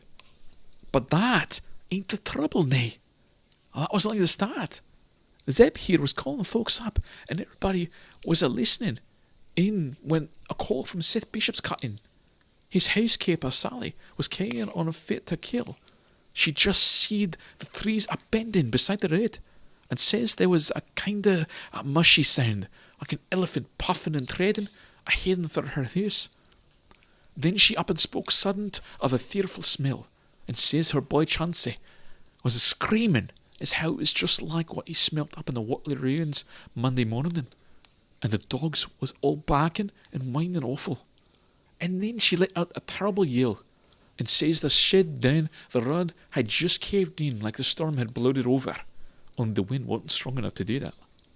Everybody was listening, and you could hear lots of folks on the wire a-gasping. All to onct, Sally, she yelled again, and says the front yard picket fence bed just crumpled up, though there wasn't no sign of what done it. Then everybody on the line could hear Chauncey and old Seth Bishop a-yelling, too, and Sally was shrieking about that something heavy had struck the house. Not lightning or nothing, but something heavy again the front, that kept launching itself again and again, though he couldn't see nothing about the front windows. And then And then lines of fright deepened on every face, and Armitage, shaken as he was, had barely poise enough to prompt the speaker. And then Sally, she yelled out, "Oh, help! The house is caving in!" And on the wire, we could hear a terrible crashing and a whole flock of screaming. Just like when Emil Fry's place was took, only was... The man paused, and another of the crowd spoke. "That's all. Not a sound the squawk of the body I found or that. Just still like.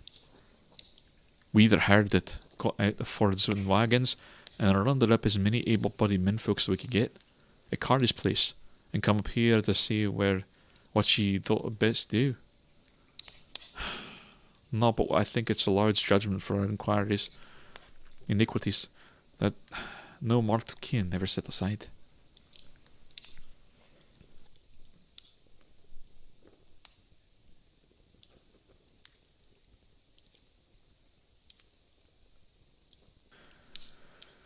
Armitage saw that the time for positive action had come, and spoke decisively to the faltering group of frightened rustics. "We must follow it, boys." He made his voice as reassuring as possible. "I believe there's a chance of putting it out of business. You men know that those Watleys are wizards. Well, this thing is a thing of wizardry, and we must be put down by the same means. I've seen Wilbur Watley's diary and read some of the strange old books he used to read, and I think I know the right of a spell. The right kind of a spell to recite, to make the thing fade away. Of course, one can't be sure, but we can always take a chance. It's invisible. I knew it would be. But there's a powder in this long-distance sprayer that might make it show up for a second. Later on, we'll try it. It's a frightful thing to have alive, but it isn't as bad as what Wilbur would have let in if he'd lived longer. You'll never know what the world has escaped. Now we've only this one thing to fight, and it can't multiply. It can, though, do a lot of harm, so we mustn't hesitate to rid the community of it. We must follow it, and the way to begin is to go to that place that has just been wrecked. Let somebody lead the way. I don't know your roads very well, but I've an idea that there might be a shorter cut across lots. How about it?" The men shuffled for about a moment, and then Earl Sawyer spoke softly, pointing with a grimy finger through the steadily lessening rain. "I guess you can get to Seth Bishop's quickest by cutting across the meadow here. Wading the brook at the low climbed... Wading the brook at the low place, and climbing through Carrier's Mowen and the timber lot beyond. I comes out on the upper road, mighty nigh Seth's a little on the other side." Armitage, with Rice and Morgan, started to walk in the direction indicated, and most of the natives followed slowly. The sky was growing lighter, and there were signs that the storm had worn itself away. When Armitage inadvertently took a wrong direction, Joe Osborne warned him and walked ahead to show the right one. Courage and confidence were mounting, though the twilight of the almost perpendicular wooded hill which lay toward the end of their shortcut, and among whose fantastic ancient trees they had to scramble, as if up a ladder, put those qualities to a severe test. At length they emerged on a muddy road to find the sun coming out. They were a little beyond the Seth Bishop place, but bent trees and hideously unmistakable tracks showed what had passed by. Only a few moments were consumed in surveying the ruins just around the bend. It was the Fry incident all over again, and nothing living or dead was found in either of the collapsed shells which had been the Bishop house and barn. No one cared to remain there amidst the stench and the tarry stickiness, but all turned instinctively to the line of horrible prints leading on toward the wrecked Whatley farmhouse and the altar-crowned slopes of Sentinel Hill. As the men passed the site of Wilbur Whatley's abode, they shuddered visibly, and seemed again to mix hesitancy with their zeal. It was no joke tracking down something as big as a house that one could not see, but that all had the vicious malevolence of a demon. Opposite the base of Sentinel Hill, the tracks left the road, and there was a fresh bending and matting visible along the broad swath marking the monster's former route to and from the summit. Armitage produced a pocket telescope of considerable power and scanned the steep green side of the hill. Then he handed the instrument to Morgan, whose sight was keener. After a moment of gazing, Morgan cried out sharply, passing the glass to Earl Sawyer and indicating a certain spot on the slope with his finger. Sawyer, as clumsy as most non-users of optical devices are, fumbled a while, but eventually focused the lenses with Armitage's aid. When he did so, his cry was less restrained than Morgan had been. "God almighty! The grass and bushes is a-moving. It's a-going up, slow-like. Creeping up to the top this minute. Heaven only knows what for." Then the germ of panic seemed to spread amongst the seekers. It was one thing to chase the nameless entity, but quite another to find it. Spells might be all right, but suppose they weren't? Voices began questioning Armitage about what he knew of the thing, and no reply seemed quite to satisfy. Everyone seemed to feel himself in close proximity to phases of nature and of being utterly forbidden, and wholly outside the sane experience of mankind.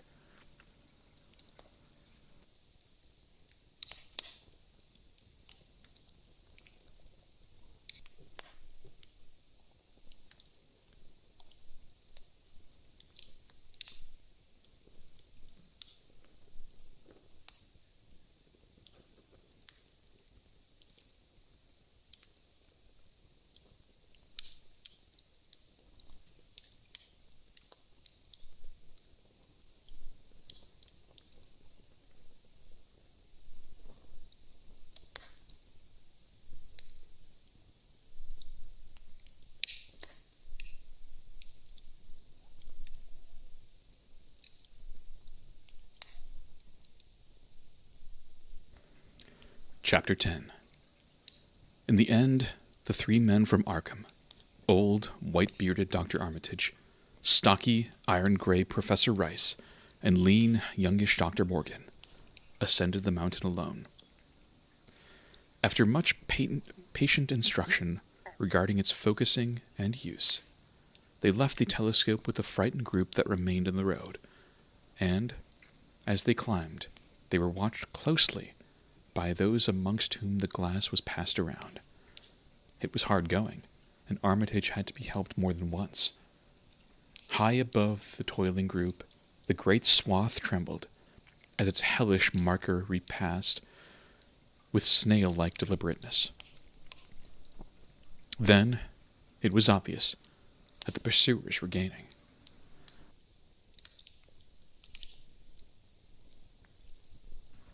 Curtis Watley, of the Undecayed branch, was holding the telescope when the Arkham party detoured radically from the swath.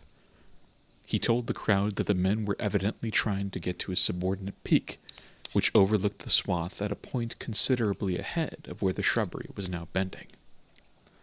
This indeed proved to be true, and the party were seen to gain the minor elevation only a short time after the invisible blasphemy had passed it. Then Wesley Corey, who had taken the glass, cried out that Armitage was adjusting the sprayer which Rice had held, and that something must be about to happen. The crowd stirred uneasily, recalling that the sprayer was expected to give the unseen horror a moment of visibility. 2 or 3 men shut their eyes, but Curtis Watley snatched back the telescope and strained his vision to the utmost. He saw that Rice, from the party's point of vantage above and behind the entity, had an excellent chance of spreading the potent powder with marvelous effect. Those without the telescope saw only an instant's flash of gray cloud, a cloud about the size of a moderately large building, near the top of the mountain. Curtis, who had held the instrument, dropped it with a piercing shriek into the ankle-deep mud of the road, He reeled and would have crumpled to the ground had not 2 or 3 others seized and steadied him. All he could do was moan half inaudibly. Oh, great God. That.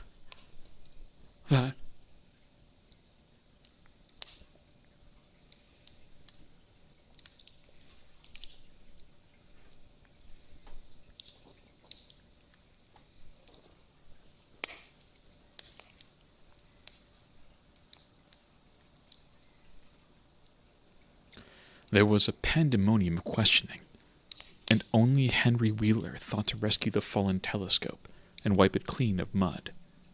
Curtis was all past coherence, and even isolated replies were almost too much for him. Bigger than a barn, all made of squirming ropes, whole thing sort of shaped like a hen's egg, bigger than anything, with dozens of legs like hogsheads that half shut up when they step. Nothing sort about it. All jelly and made of separate wiggling ropes all pushed close together. Great bulging eyes all over it.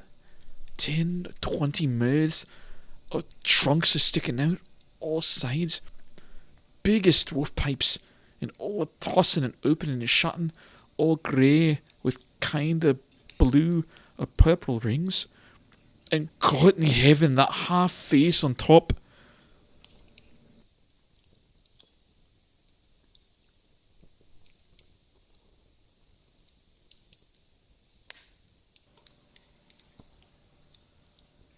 This final memory, whatever it was, proved too much for poor Curtis, and he collapsed completely before he could say no more. Fred Farr and Will Hutchins carried him to the roadside and laid him on the damp grass. Henry Wheeler, trembling, turned the rescued telescope on the mountain to see what he might.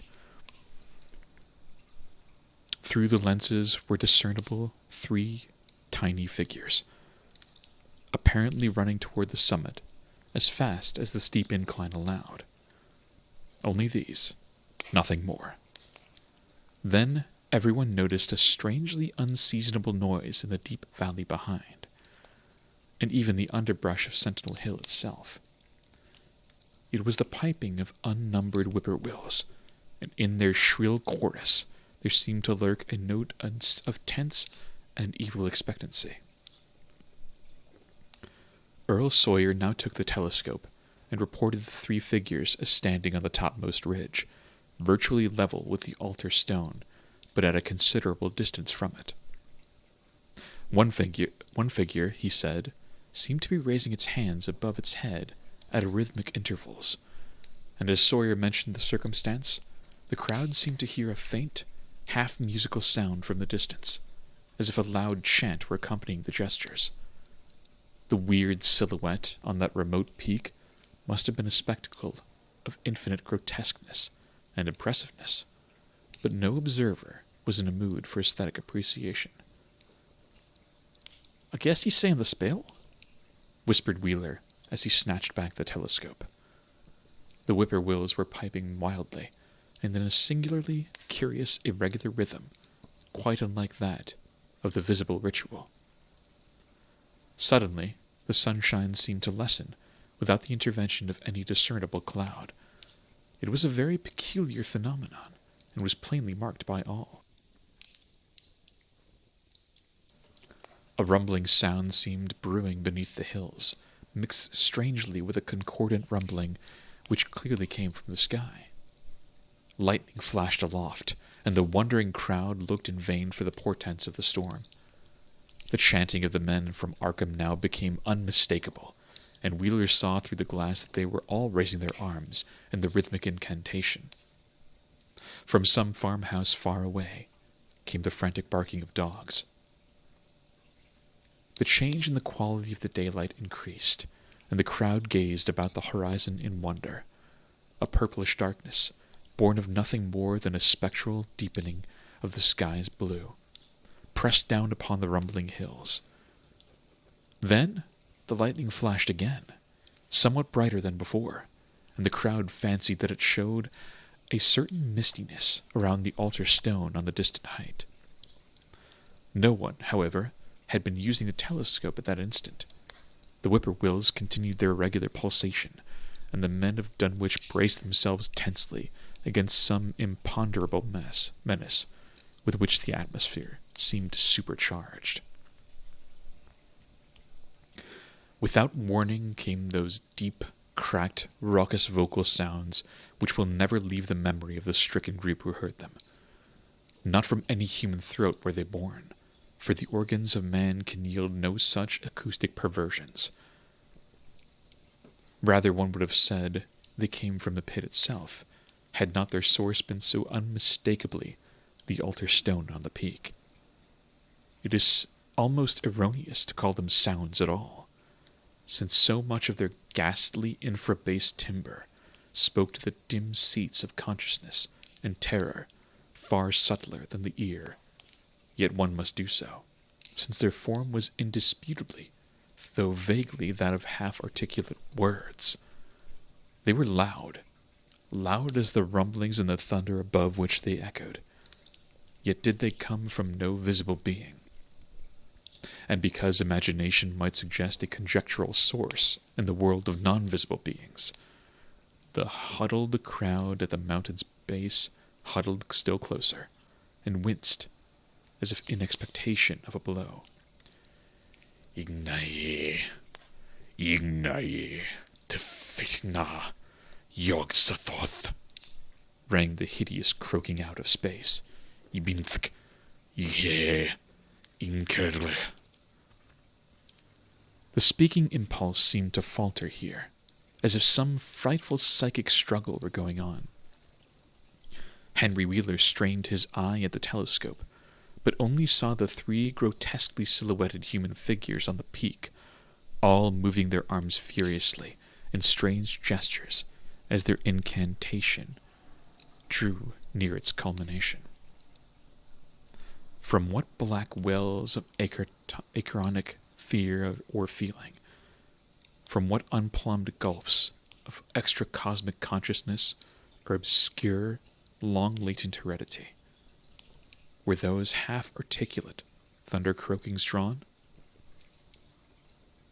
Presently, they began to gather renewed force and coherence as they grew in stark, utter, ultimate frenzy. Yeah, yeah, yeah, yeah, nga, nga, help, help,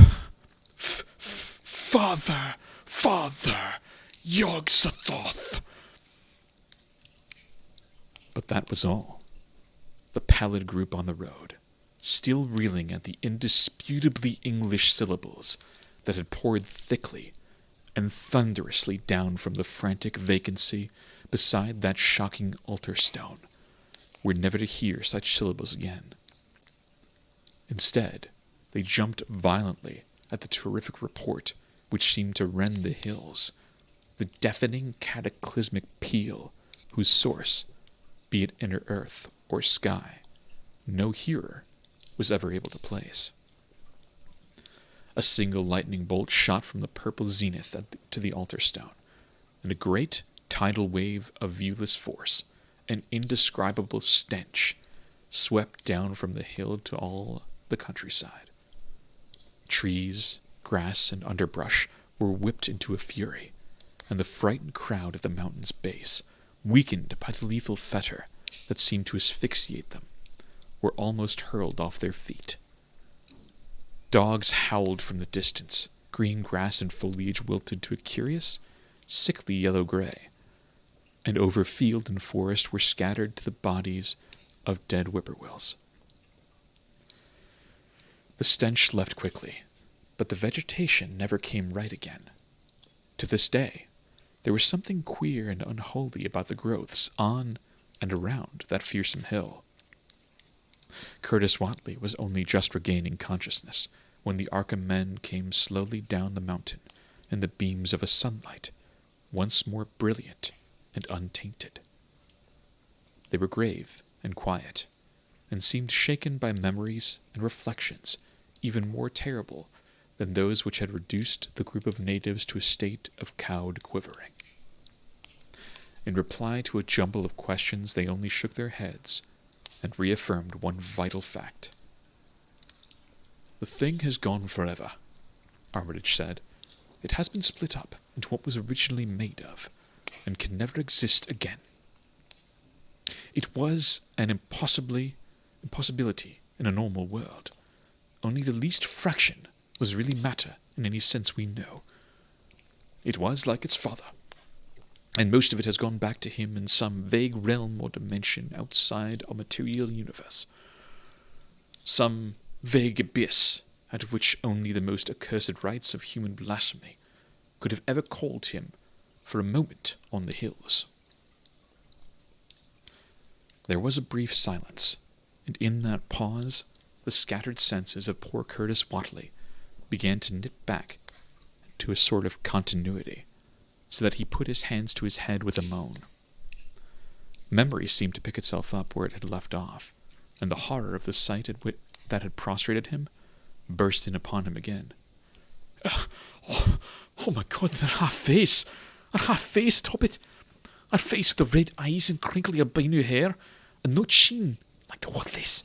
It was an octopus, centipede, spider kind of thing, but there was a half-shaped man's face on top of it, and it looked like Wizard Whatley's, and it was yards and yards across. He paused, exhausted, as the whole group of natives stared in a bewilderment not quite crystallized into fresh terror. Only old Zebulon Whatley, who wanderingly remembered ancient things, but who had been silent heretofore, spoke aloud. 15 year gone, he rambled.